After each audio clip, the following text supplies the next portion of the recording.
Hello students, how are you. ਆਮ ਤੌਰ 'ਤੇ ਤੁਸੀਂ ਗੱਲਾਂ ਕਰਦੇ ਸੁਣਿਆ ਹੀ ਹੋਊਗਾ, ਅੱਜ ਮੌਸਮ ਬਹੁਤ ਸੁਹਾਵਣਾ, ਅੱਜ ਮੌਸਮ ਬਹੁਤ ਗੰਦਾ ਹੈ, ਮੌਸਮ ਬਹੁਤ ਸੋਹਣਾ ਹੈ। ਪਰ ਤੁਹਾਨੂੰ ਕੀ ਪਤਾ, ਮੌਸਮ ਅਤੇ ਜਲਵਾਯੂ ਇਹਨਾਂ ਵਿੱਚ ਕਾਫੀ ਫਰਕ ਹੁੰਦਾ।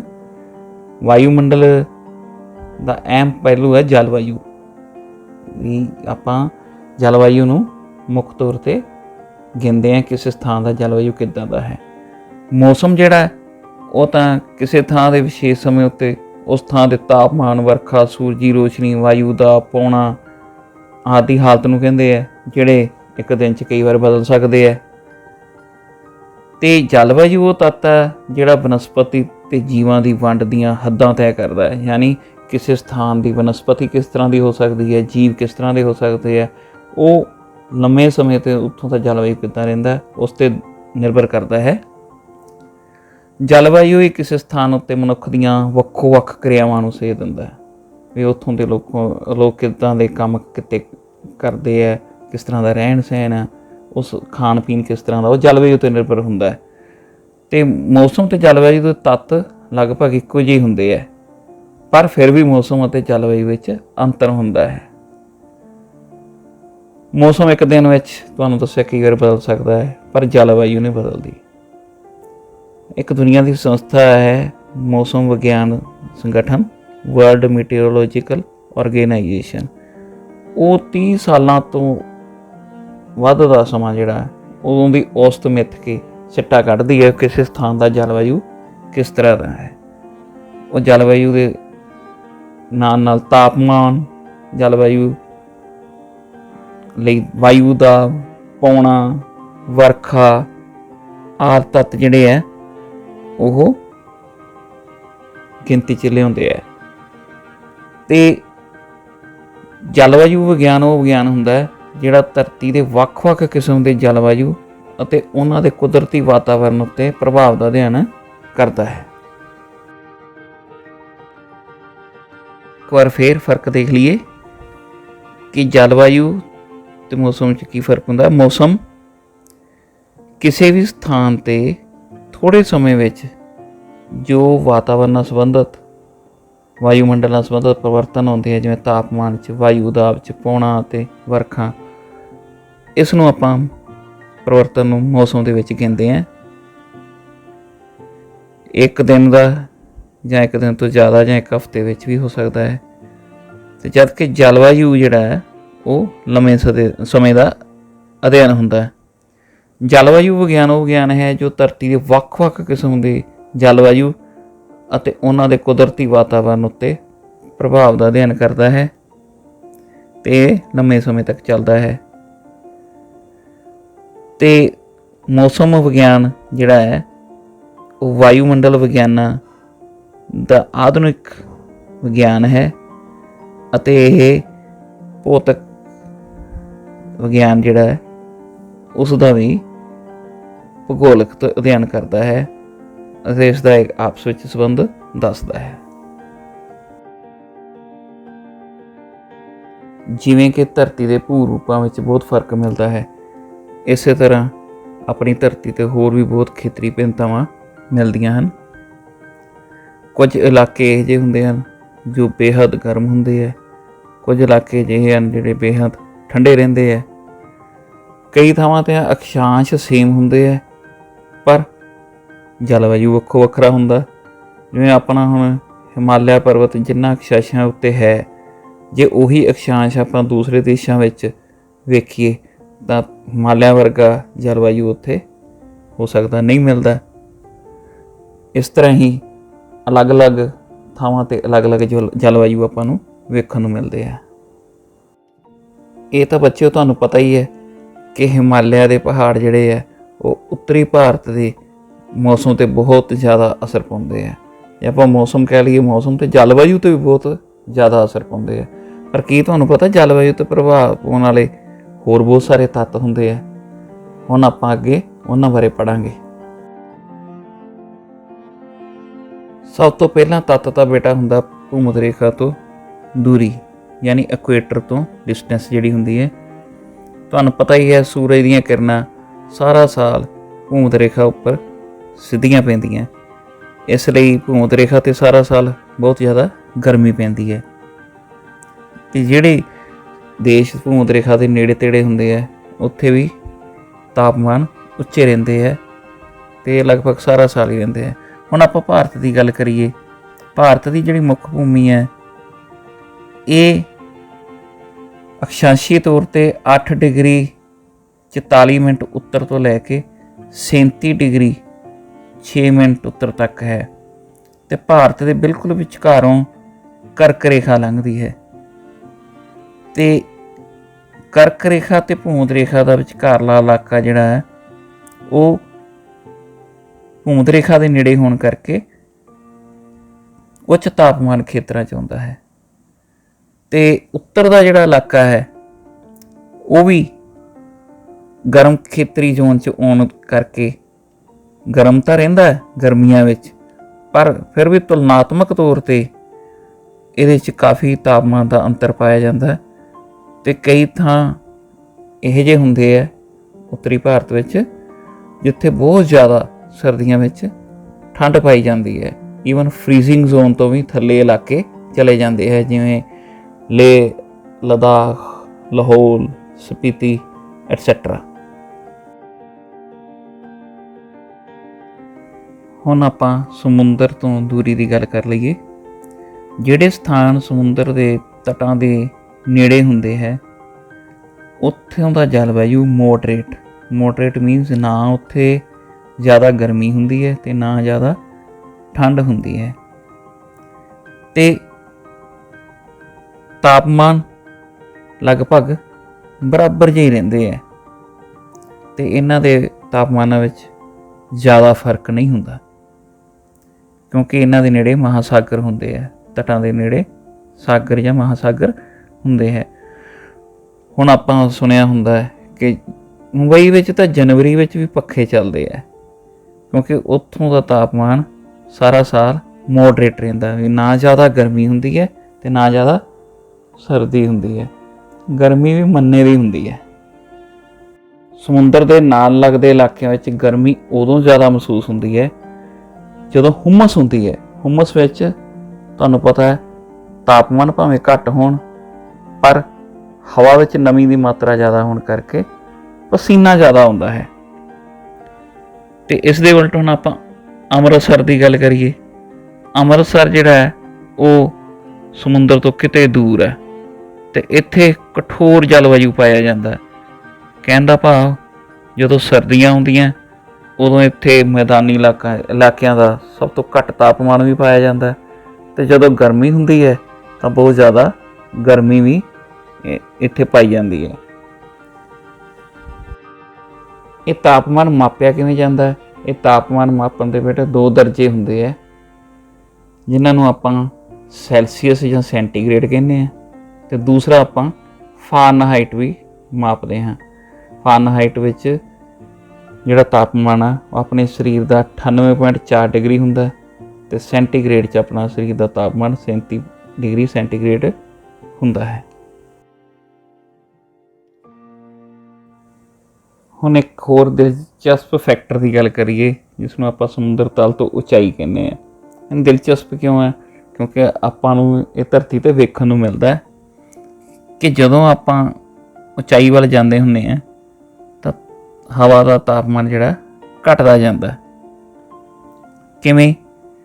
ਤੁਸੀਂ ਇਹ ਦੇਖੋ ਵੀ 1000 ਮੀਟਰ ਤੋਂ ਬਾਅਦ 6.5 ਡਿਗਰੀ ਟੈਂਪਰੇਚਰ ਘੱਟ ਮਿਲੂਗਾ। ਯਾਨੀ ਹੁਣ ਮੈਂ ਇੱਥੋਂ 30 ਡਿਗਰੀ 'ਤੇ ਜੇ ਟੈਂਪਰੇਚਰ 'ਤੇ ਉੱਪਰ ਉੱਠ ਜਾ, ਧਰਤੀ 'ਤੇ 30 ਡਿਗਰੀ ਟੈਂਪਰੇਚਰ ਹੈ ਅਤੇ ਮੈਂ 1000 ਮੀਟਰ ਜਾਂ 1 ਕਿਲੋਮੀਟਰ ਉੱਪਰ ਚਲਾ ਜਾਵਾਂ ਤਾਂ ਤਾਪਮਾਨ ਹੋਊਗਾ 23.5 ਡਿਗਰੀ। ਹੁਣ ਦੂਜੇ ਸ਼ਬਦਾਂ 'ਚ ਕਹਿ ਲਈਏ 1 ਕਿਲੋਮੀਟਰ ਤਾਂ ਜਾਣ 'ਤੇ ਹਨ ਅਤੇ 1 ਡਿਗਰੀ ਨੂੰ 165 ਮੀਟਰ ਲੱਗਦੇ ਹੈ। ਯਾਨੀ ਜਦੋਂ ਮੈਂ 165 ਮੀਟਰ ਉੱਪਰ ਗਿਆ ਸੀ ਤਾਂ ਤਾਪਮਾਨ 1 ਡਿਗਰੀ ਘੱਟ ਗਿਆ ਸੀ। ਇਹ ਚੀਜ਼ ਨੂੰ, ਇਸ ਫਨੋਮਨਨ ਨੂੰ ਜਿਓਗ੍ਰਾਫੀ ਵਿੱਚ ਇਡੀਆਬੈਟਿਕ ਲੈਪਸ ਰੇਟ ਜਾਂ ਇਨਵਾਇਰਮੈਂਟਲ ਲੈਪਸ ਰੇਟ, ਵਾਤਾਵਰਨਿਕ ਵਖਰੇਵਾਂ ਦਰ, ਜਿਹਦੇ 'ਚ ਮਤਲਬ ਕਿ ਅੰਤਰ ਆ ਜਾਂਦਾ, ਉਹ ਦਰ ਕਹਾਉਂਦੀ ਹੈ। ਹੁਣ ਸ਼ਿਮਲੇ ਹੁਣ ਜਾ ਕੇ ਗਰਮੀ 'ਚ ਦੇਖ ਲਓ, ਉੱਥੇ ਤੁਹਾਨੂੰ ਠੰਡਾ ਵਾਤਾਵਰਨ ਮਿਲੂਗਾ। ਜਦ ਕਿ ਅੰਮ੍ਰਿਤਸਰ ਜਾ ਕੇ ਦੇਖ ਲਓ, ਕਿਉਂਕਿ ਇਸ ਤੋਂ ਸ਼ਿਮਲੇ ਤੋਂ ਕਾਫੀ ਨੀਵਾਂ, ਤਾਂ ਇੱਥੇ ਹੁਣ ਗਰਮੀ ਮਿਲੂਗੀ। ਅਤੇ ਇੱਕ ਹੋਰ ਗੱਲ ਹੈ ਵੀ ਇਹ ਕਿਉਂ ਹੁੰਦਾ, ਕਿਉਂਕਿ ਧਰਤੀ ਦੇ ਨਾਲ ਨਾਲ ਦੀ ਹਵਾ ਜਿਹੜੀ ਹੈ ਉਹ ਜ਼ਿਆਦਾ ਗਰਮ ਹੁੰਦੀ ਹੈ। ਜਿਉਂ-ਜਿਉਂ ਆਪਾਂ ਉੱਪਰ ਵੱਲ ਨੂੰ ਜਾਂਦੇ ਹਾਂ, ਹਵਾ ਸੰਘਣੀ ਘੱਟ ਹੁੰਦੀ ਹੈ, ਧਰਤੀ ਦੇ ਨਾਲ ਸੰਘਣੀ ਜ਼ਿਆਦਾ ਹੁੰਦੀ ਹੈ, ਸੰਘਣਤਾ ਘੱਟਦੀ ਜਾਂਦੀ ਹੈ ਅਤੇ ਗਰਮੀ ਵੀ ਉੱਪਰ ਜਾਂਦਿਆਂ ਨੂੰ ਘੱਟਦੀ ਜਾਂਦੀ ਹੈ ਅਤੇ ਹਵਾ ਵੀ ਹਲਕੀ ਹੁੰਦੀ ਜਾਂਦੀ ਹੈ। ਇਹੀ ਕਾਰਨ ਹੈ ਬੇਟੇ ਕਿ ਸਮੁੰਦਰ ਤਲ ਤੋਂ ਉਚਾਈ ਜਲਵਾਯੂ ਨੂੰ ਪ੍ਰਭਾਵਿਤ ਕਰਦੀ ਹੈ। ਉੱਚੀਆਂ ਜਗ੍ਹਾ 'ਤੇ ਜਿਹੜੀਆਂ ਠੰਡੀਆਂ ਹਵਾਵਾਂ ਜ਼ਿਆਦਾ ਚੱਲਦੀਆਂ ਅਤੇ ਨੀਵੇਂ ਇਲਾਕਿਆਂ ਵਿੱਚ ਗਰਮੀਆਂ ਵਿੱਚ ਅੱਤ ਦੀ ਗਰਮੀ ਪੈਂਦੀ ਹੈ। ਉਸ ਤੋਂ ਅੱਗੇ ਬੇਟਾ ਧਰਾਤਲੀ ਅਸਰ ਹੁੰਦਾ ਹੈ, ਇਫੈਕਟ ਆਫ ਰਿਲੀਫ। ਜਲਵਾਯੂ 'ਤੇ ਧਰਾਤਲ ਦਾ ਬਹੁਤ ਅਸਰ ਪੈਂਦਾ। ਪਹਾੜ ਜਿਹੜੇ ਹੈ ਉਹ ਬਹੁਤ ਜ਼ਿਆਦਾ ਠੰਡੀਆਂ ਅਤੇ ਗਰਮ ਹਵਾਵਾਂ ਨੂੰ ਰੋਕ ਲੈਂਦੇ ਹਨ। ਭਾਰਤ ਦੀ ਜਿਹੜੀ ਧਰਾਤਲੀ ਬਣਤਰ ਹੈ ਉਸ ਦਾ ਵੀ ਵਾਤਾਵਰਨ ਜਾਂ ਜਲਵਾਯੂ ਦੇ ਮੁੱਖ ਤੱਤਾਂ 'ਤੇ ਬਹੁਤ ਇਹਦਾ ਅਸਰ ਹੈ, ਜਿਵੇਂ ਕਿ ਤਾਪਮਾਨ 'ਤੇ, ਵਾਯੂ ਦਾਬ 'ਤੇ, ਹਵਾਵਾਂ ਦੀ ਦਿਸ਼ਾ 'ਤੇ ਅਤੇ ਮੀਂਹ ਦੀ ਮਾਤਰਾ 'ਤੇ। ਇਹਨਾਂ ਸਾਰਿਆਂ ਤੱਤਾਂ 'ਤੇ ਜਿਹੜੇ ਜਲਵਾਯੂ ਦੇ ਤੱਤ ਹੈ ਉਹਦੇ ਉੱਤੇ ਭਾਰਤ ਦੇ ਧਰਾਤਲ ਦਾ ਬਹੁਤ ਜ਼ਿਆਦਾ ਅਸਰ ਹੈ। ਆਪਣਾ ਮਹਾਨ ਹਿਮਾਲਿਆ ਜਿਹੜਾ ਉਹ ਮੱਧ ਏਸ਼ੀਆ ਅਤੇ ਸਾਈਬੇਰੀਆ ਦੀਆਂ ਖੁਸ਼ਕ ਅਤੇ ਠੰਡੀਆਂ ਹਵਾਵਾਂ ਨੂੰ ਰੋਕਦਾ ਹੈ ਅਤੇ ਇਸੇ ਕਰਕੇ ਆਪਣਾ ਪਹਾੜਾਂ ਦਾ ਟੈਂਪਰੇਚਰ ਜਾਂ ਆਪਣਾ ਉੱਤਰੀ ਭਾਰਤ ਦਾ ਟੈਂਪਰੇਚਰ 5 ਤੋਂ 8 ਡਿਗਰੀ ਸੈਂਟੀਗ੍ਰੇਡ ਵੱਧ ਹੁੰਦਾ ਹੈ ਮੁਕਾਬਲੇ ਉੱਤਰੀ ਅਮਰੀਕਾ ਦੇ ਸੀਮ ਅਕਸ਼ਾਂਸ਼ਾਂ ਵਾਲੇ ਸਥਾਨਾਂ ਤੋਂ। ਆਈ ਐਕਸਪਲੇਨ। ਉੱਤਰੀ ਅਮਰੀਕਾ ਦੇ ਆਪਣੇ ਸੀਮ ਅਕਸ਼ਾਂਸ਼ਾਂ ਵਾਲੇ ਸਥਾਨ ਜਿਹੜੇ ਆ ਉੱਥੇ ਭਾਰਤ ਨਾਲੋਂ 5 ਤੋਂ 8 ਡਿਗਰੀ ਟੈਂਪਰੇਚਰ ਘੱਟ ਹੁੰਦਾ। ਕਿਉਂ? ਕਿਉਂਕਿ ਆਪਣੇ ਖੁਸ਼ਕ ਹਵਾਵਾਂ, ਠੰਡੀਆਂ ਹਵਾਵਾਂ ਰੋਕਣ ਲਈ ਹਿਮਾਲਿਆ ਪਰਬਤ ਹੈ। ਅਤੇ ਇਸੇ ਤਰ੍ਹਾਂ ਹੁਣ ਆਪਾਂ ਪ੍ਰਾਇਦੀਪੀ ਭਾਰਤ ਦੀ ਗੱਲ ਕਰੀਏ, ਇੱਥੇ ਜ਼ੋਨ ਤਾਂ ਭਾਵੇਂ ਗਰਮ ਹੈ ਪਰ ਉੱਚੇ ਪਹਾੜ ਜਿੱਥੇ ਹੈਗੇ ਹੈ ਪ੍ਰਾਇਦੀਪੀ ਪਠਾਰ 'ਚ, ਜਿਹੜੇ ਜਿੱਥੇ ਪਹਾੜ ਹੈਗੇ ਹੈ ਉੱਥੇ ਠੰਡਕ ਪਾਈ ਜਾਂਦੀ ਹੈ। ਯਾਨੀ ਕਾਰਨ ਕੀ ਆਇਆ ਫਿਰ? ਕਾਰਨ ਇਹੀ ਹੈ ਕਿ ਆਪਣਾ ਜਿਹੜਾ ਭੂਗੋਲ ਆ, ਆਪਣਾ ਜਿਹੜਾ ਧਰਾਤਲ ਹੈ ਉਹ ਤਾਪਮਾਨ ਨੂੰ ਪ੍ਰਭਾਵਿਤ ਕਰਦਾ। ਇੱਕ ਤੁਹਾਨੂੰ ਹੋਰ ਦਿਲਚਸਪ ਗੱਲ ਦੱਸਦੇ ਹਾਂ। ਸੋਚੋ ਜੇ ਕਿਤੇ ਹਿਮਾਲਿਆ ਦੇ ਪਹਾੜ ਨਾ ਹੁੰਦੇ ਤੇ ਆਪਣਾ ਉੱਤਰੀ ਭਾਰਤ ਕਿੱਦਾਂ ਦਾ ਹੁੰਦਾ? ਪਤਾ ਤੁਹਾਨੂੰ? ਬਿਲਕੁਲ ਖੁਸ਼ਕ ਅਤੇ ਰੇਤਲਾ ਮਾਰੂਥਲ ਹੋਣਾ ਸੀ ਜੇ ਹਿਮਾਲਿਆ ਦੇ ਪਹਾੜ ਨਾ ਹੁੰਦੇ। ਆਪ ਹੀ ਸੋਚ ਲਓ। ਹੁਣ ਆ ਗਿਆ ਪੌਣਾ ਦਾ ਪ੍ਰਭਾਵ। ਪੌਣਾ ਦਾ ਤਾਂ ਜਲਵਾਯੂ 'ਤੇ ਬਹੁਤ ਜ਼ਿਆਦਾ ਪ੍ਰਭਾਵ ਪੈਂਦਾ। ਨਮੀ ਭਰੀਆਂ ਪੌਣਾ ਤਾਂ ਤੁਹਾਨੂੰ ਪਤਾ ਹੀ ਹੈ, ਮੀਂਹ ਵਰਸਾਉਂਦੀਆਂ। ਮੌਸਮ ਵਿੱਚ ਫੌਰੀ ਤਬਦੀਲੀ ਲਿਆਉਣ ਵਾਲਾ ਕਾਰਕ ਪੌਣਾ ਹੀ ਹੁੰਦੀਆਂ। ਮਾਨਸੂਨ ਪੌਣਾ ਦਾ ਭਾਰਤ ਦੀ ਜਲਵਾਯੂ 'ਤੇ ਬਹੁਤ ਪ੍ਰਭਾਵ ਹੈ। ਗਰਮੀਆਂ ਦੀ ਮਾਨਸੂਨ ਜਾਂ ਅਰਬ ਸਾਗਰ ਅਤੇ ਬੰਗਾਲ ਦੀ ਖਾੜੀ ਤੋਂ ਆਉਣ ਵਾਲੀਆਂ ਦੱਖਣ ਪੱਛਮੀ ਮਾਨਸੂਨ ਨਮੀ ਭਰੀਆਂ ਹਵਾਵਾਂ ਹੁੰਦੀਆਂ ਜੋ ਸਾਰੇ ਦੇਸ਼ ਵਿੱਚ ਵਰਖਾ ਕਰਦੀਆਂ ਅਤੇ ਉੱਤਰ ਪੱਛਮੀ ਭਾਰਤ ਵਿੱਚ ਗਰਮੀ ਘਟਾਉਂਦੀਆਂ ਹਨ। ਹੁਣ ਜਿਹੜਾ ਸਮਾਂ ਚੱਲ ਰਿਹਾ ਮਾਨਸੂਨ ਦਾ ਹੀ ਸਮਾਂ ਚੱਲ ਰਿਹਾ। ਭਾਰਤ ਦੀ ਖੇਤੀ ਜਿਹੜੀ ਹੈ ਕਾਫੀ ਹੱਦ ਤੱਕ ਮਾਨਸੂਨ ਉੱਤੇ ਨਿਰਭਰ ਹੈ। ਇਸੇ ਕਰਕੇ ਤਾਂ ਭਾਰਤੀ ਬਜਟ ਨੂੰ ਮਾਨਸੂਨ ਦਾ ਜੂਆ ਕਿਹਾ ਜਾਂਦਾ ਹੈ। ਉਸ ਤੋਂ ਅੱਗੇ ਵਾਰੀ ਹੈ ਬੇਟੇ ਜੈਟ ਸਟਰੀਮ ਦੀ। ਜੈਟ ਸਟਰੀਮ ਭਾਰਤੀ ਭੂ ਭਾਗ ਦੇ ਬਹੁਤ ਉੱਪਰ, ਯਾਨੀ ਹੈ ਤਾਂ ਸਾਰੀ ਧਰਤੀ 'ਤੇ ਹੁੰਦਾ पर आप भारत की गल करते हैं ना, बहुत उपर हवावां का एक तंत्र है जिहड़ा कि बहुत ज़्यादा असर पाउंदा भारत की जलवायु ते किहड़े-किहड़े तरीक़े नाल ये असर पाउंदा, इस दी हुण आपां गल करांगे। जैट स्ट्रीम नूं आपां दो हिस्सिਆਂ 'ਚ वंडदे हैं। पहले आपां जिक्र करांगे हुण पश्चिमी जैट स्ट्रीम का। ये सर्दियों में खास तौर पर अपने उप उष्णी खेत्र विच चलती है। दो हिस्सों हिमालय दीयां पहाड़ी श्रृंखला इन्हां नूं वंड दिंदियां। जिहड़ी उत्तरी ब्रांच है जैट स्ट्रीम की, वो इस अवरोधक के किनारे के नाल नाल वगदी है, जिन्हों आपां हिमालय दी श्रृंखला कहने हैं। तो जिहड़ी दक्षिणी ब्रांच है वो पूर्व वाल दक्षिण वाल पूर्व वाले पासे हिमालय जिहड़ी श्रृंखला वो तो वगदी है। तो इहदा अक्षांश 25 डिग्री के लगभग हुंदा है। मौसम विग्यानी मानते हैं कि ये जिहड़ी ब्रांच है ये सर्दियों के मौसम ते बहुत ज़्यादा असर पाउंदी है। भारत में जिहड़ा सर्दियों का मौसम है इस ते बहुत ज़्यादा इहदा असर पैंदा है। ये जिहड़ी जैट स्ट्रीम है ये भूमध सागरी खेत्र जिहड़े आ उन्हां दियां पश्चिमी गड़बड़ियां नूं भारत विच लिआउण लई बहुत जिम्मेवार हुंदी है। ते भारती उप महादीप विच सर्दियों विच जिहड़ा मींह पैंदा है जां गर्मियां विच जिहड़े तूफान हनेरियां जिवें हुण आ के चुके हैं, ये आउंदे है उत्तर पश्चिमी मैदानां विच जां किते किते भारी बर्फबारी पैंदी है पहाड़ी खेत्रां विच, वो इन्हां गड़बड़ियां करके ही हुंदे है। ते जिहड़ियां गड़बड़ियां दा जिम्मेवार पश्चिमी जैट स्ट्रीम हुंदी है।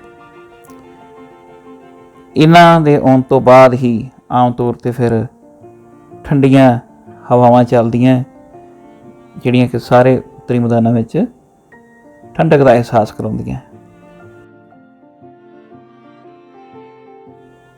हुण इन्हां हवावां दा ही उल्ट रूप इन्हां नूं आपां पूर्वी जैट स्ट्रीम कह दिंदे हैं। तुसीं वेखदे ही हो गर्मियां विच जिवें सूरज दीयां किरणां शिफ्ट हो के करक रेखा वाल वधणियां शुरू हुंदियां, तिब्बत दी पठार गर्म हो जाती है। तो इस दे नाल ही ये जिहड़ी जैट स्ट्रीम है इहदी भी शिफ्ट होनी शुरू हो जाती है। ये पश्चिम वाले पासे तो हुण उत्तर वाले पासे नूं चलनियां शुरू हो जांदियां क्योंकि तिब्बत दा पठार गर्म हो जाता है। ये 15 डिग्री उत्तरी अक्षांश के नेड़े तेड़े उत्थे चलदियां ते प्रायद्वीपी पठार ते उपर दी लंघदियां है। इन्हां दे नाल ही इन्हां दे चलण नाल ही दक्षिण पश्चिमी मानसून का अचानक शुरू होना हुंदा है।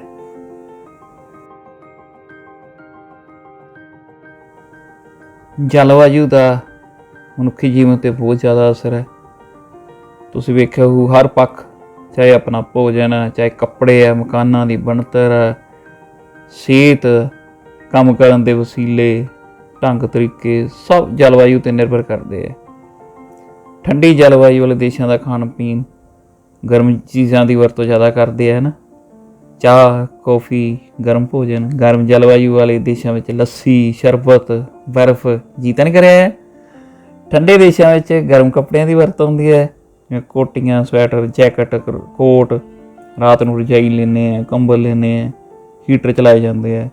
तो इदा ही हुण गर्म जलवायु खेत्रों में खुले मकाना च रहना चंगा लगता है, हवादार जगह चंगी लगती है, पखे चलते हैं, कूलर चलते हैं, AC चलते हैं। पहाड़ी इलाकों में मकानों दी छत्तां ढालदार होंदियां। गर्म देशों में गन्ना कपाह चावल पटसन और चाह की फसल होंदी है। ठंडी जलवायु में सेब बदाम चैरी वर्गे फल उगते हैं। गर्म और नमी वाली जलवायु वाले देशों में बीमारियां बहुत होंदियां जिवें हैजा बुखार पेट के रोग अखां दीयां बीमारियां और चमड़ी के रोग तो लोगों की सेहत जल्दी बिगड़ जाती है। हुण तुसीं देखिया ही होगा कोरोना की लहर तटी इलाकों में हाले तक चल रही है। 15 जून 2021 की गल कर रहे हैं ਤੇ ਜੇ ਆਪਾਂ ਨਕਸ਼ਾ ਦੇਖੀਏ ਤਾਂ ਜ਼ਿਆਦਾ ਕੇਸ ਜਿਹੜੇ 66% ਕੇਸ ਤਟੀ ਇਲਾਕਿਆਂ 'ਚ ਆ ਰਹੇ ਆ, ਕਿਉਂਕਿ ਇਹ ਗਰਮ ਅਤੇ ਨਮੀ ਵਾਲੇ ਇਲਾਕੇ ਹੈ। ਗਰਮ ਜਲਵਾਯੂ ਅਤੇ ਤੇਜ਼ ਧੁੱਪ ਵਿੱਚ ਜ਼ਿਆਦਾ ਕੰਮਕਾਰ ਨਹੀਂ ਕੀਤਾ ਜਾ ਸਕਦਾ, ਸਰੀਰ ਹਫਣ ਲੱਗ ਜਾਂਦਾ। ਅਤੇ ਜੇ ਇਸ ਦੇ ਉਲਟ ਠੰਡੀ ਜਲਵਾਯੂ ਦੀ ਗੱਲ ਕਰੀਏ ਤਾਂ ਸਰੀਰ ਚੁਸਤ ਰਹਿੰਦਾ ਅਤੇ ਜ਼ਿਆਦਾ ਕੰਮਕਾਰ ਕੀਤਾ ਜਾ ਸਕਦਾ। ਹੁਣ ਪਤਾ ਲੱਗ ਗਿਆ ਯੂਰਪੀਅਨ ਲੋਕ ਅਤੇ ਉੱਤਰੀ ਅਮਰੀਕਾ ਦੇ ਲੋਕ ਕਿਉਂ ਜ਼ਿਆਦਾ ਤਰੱਕੀ ਕਰ ਰਹੇ ਹੈ, ਕਿਉਂਕਿ ਉੱਥੋਂ ਦਾ ਜਲਵਾਯੂ ਠੰਡਾ ਹੈ। ਪਿਛਲੇ ਟੌਪਿਕ ਵਿੱਚ ਆਪਾਂ ਬੇਟੇ ਮੌਸਮ ਅਤੇ ਜਲਵਾਯੂ ਦੇ ਅੰਤਰ ਬਾਰੇ ਜਾਣਿਆ। ਆਪਾਂ ਇਹ ਵੀ ਦੇਖਿਆ ਕਿ ਜਲਵਾਯੂ ਨੂੰ ਪ੍ਰਭਾਵਿਤ ਕਰਨ ਵਾਲੇ ਕਿਹੜੇ ਕਿਹੜੇ ਤੱਤ ਹਨ, ਜਿਵੇਂ ਭੂ-ਮੱਧ ਰੇਖਾ ਤੋਂ ਦੂਰੀ, ਸਮੁੰਦਰ ਤੋਂ ਦੂਰੀ, ਉਸ ਤੋਂ ਅੱਗੇ ਸਮੁੰਦਰ ਤੋਂ ਉਚਾਈ, ਧਰਾਤਲੀ ਅਸਰ, ਪੌਣਾਂ ਦਾ ਪ੍ਰਭਾਵ, ਪੱਛਮੀ ਅਤੇ ਪੂਰਬੀ ਜੈਟ ਸਟਰੀਮ ਦਾ ਅਸਰ, ਇਹ ਸਭ ਆਪਾਂ ਦੇਖਿਆ। ਉਸ ਤੋਂ ਬਾਅਦ ਆਪਾਂ ਇਹ ਵੀ ਦੇਖਿਆ ਜਲਵਾਯੂ ਦਾ ਮਨੁੱਖੀ ਜੀਵਨ 'ਤੇ ਕੀ ਪ੍ਰਭਾਵ ਪੈਂਦਾ ਹੈ। ਹੁਣ ਅਗਲੇ ਟੌਪਿਕ ਵਿੱਚ ਆਪਾਂ ਵਰਖਾ ਬਾਰੇ ਵਿਸਤਾਰ ਨਾਲ ਜਾਣਕਾਰੀ ਹਾਸਲ ਕਰਾਂਗੇ। ਹਾਂਜੀ ਬੇਟਾ, ਤੁਸੀਂ ਬਚਪਨ ਤੋਂ ਹੀ ਸੁਣਦੇ ਆ ਰਹੇ ਹੋ ਕਿ ਬੱਦਲਾਂ ਦਾ ਨਿਰਮਾਣ ਕਿਵੇਂ ਹੁੰਦਾ ਹੈ। ਸਮੁੰਦਰਾਂ ਮਹਾਂਸਾਗਰਾਂ ਦਾ ਪਾਣੀ ਜਦੋਂ ਵਾਸ਼ਪੀਕਰਨ ਬਣ ਕੇ ਉੱਪਰ ਨੂੰ ਉੱਠਦਾ ਹੈ ਤਾਂ ਇਹ ਇੱਕ ਅਜਿਹੀ ਉਚਾਈ 'ਤੇ ਪਹੁੰਚ ਜਾਂਦਾ ਹੈ ਜਿੱਥੇ ਠੰਡਾ ਹੋ ਕੇ ਜਲ ਵਾਸ਼ਪਾਂ ਦਾ ਰੂਪ ਧਾਰਨ ਕਰ ਲੈਂਦਾ ਹੈ, ਅਤੇ ਇਹ ਜਲ ਵਾਸ਼ਪ ਇਕੱਠੇ ਹੋ ਕੇ ਬੱਦਲਾਂ ਦਾ ਰੂਪ ਧਾਰਨ ਕਰ ਲੈਂਦੇ ਆ। ਅਤੇ ਜਦੋਂ ਧਰਤੀ ਦੀ ਗੁਰਤਾ ਸ਼ਕਤੀ ਇਹਨਾਂ ਨੂੰ ਆਪਣੇ ਵੱਲ ਖਿੱਚਣ ਲੱਗਦੀ ਹੈ ਤਾਂ ਇਹ ਪਾਣੀ ਦੀਆਂ ਬੂੰਦਾਂ ਦੇ ਰੂਪ ਵਿੱਚ ਹੇਠਾਂ ਆਉਣੇ ਸ਼ੁਰੂ ਹੋ ਜਾਂਦੇ ਆ, ਜਿਨ੍ਹਾਂ ਨੂੰ ਆਪਾਂ ਸੰਘਨਨ ਜਾਂ ਕੰਡੈਂਸੇਸ਼ਨ ਕਹਿੰਦੇ ਹਾਂ। ਅਤੇ ਜਦੋਂ ਇਹਨਾਂ ਦੀ ਨਵੀਂ ਸਹਾਰਨ ਦੀ ਸ਼ਕਤੀ ਖਤਮ ਹੁੰਦੀ ਹੈ, ਇਹ ਉਦੋਂ ਹੀ ਥੱਲੇ ਆਉਂਦੇ ਹੈ। ਅਤੇ ਆਮ ਲੋਕ ਕਹਿੰਦੇ ਹੋਏ ਕਿ ਬੱਦਲ ਗਰਜਦੇ ਪਏ ਆ, ਇਹ ਪਾਣੀ ਨਾਲ ਰੱਜੇ ਹੋਏ ਆ, ਜਦ ਕਿ ਉਹ ਭੌਤਿਕ ਵਿਗਿਆਨ ਦੇ ਨਿਯਮਾਂ ਦੇ ਆਧਾਰਿਤ ਹੁੰਦਾ ਹੈ। ਅਤੇ ਇਹ ਬੂੰਦਾਂ ਜਿਹੜੀਆਂ ਧਰਤੀ 'ਤੇ ਆਉਂਦੀਆਂ ਬੇਟਾ, ਇਸੇ ਨੂੰ ਆਪਾਂ ਵਰਖਾ ਕਹਿੰਦੇ ਹਾਂ।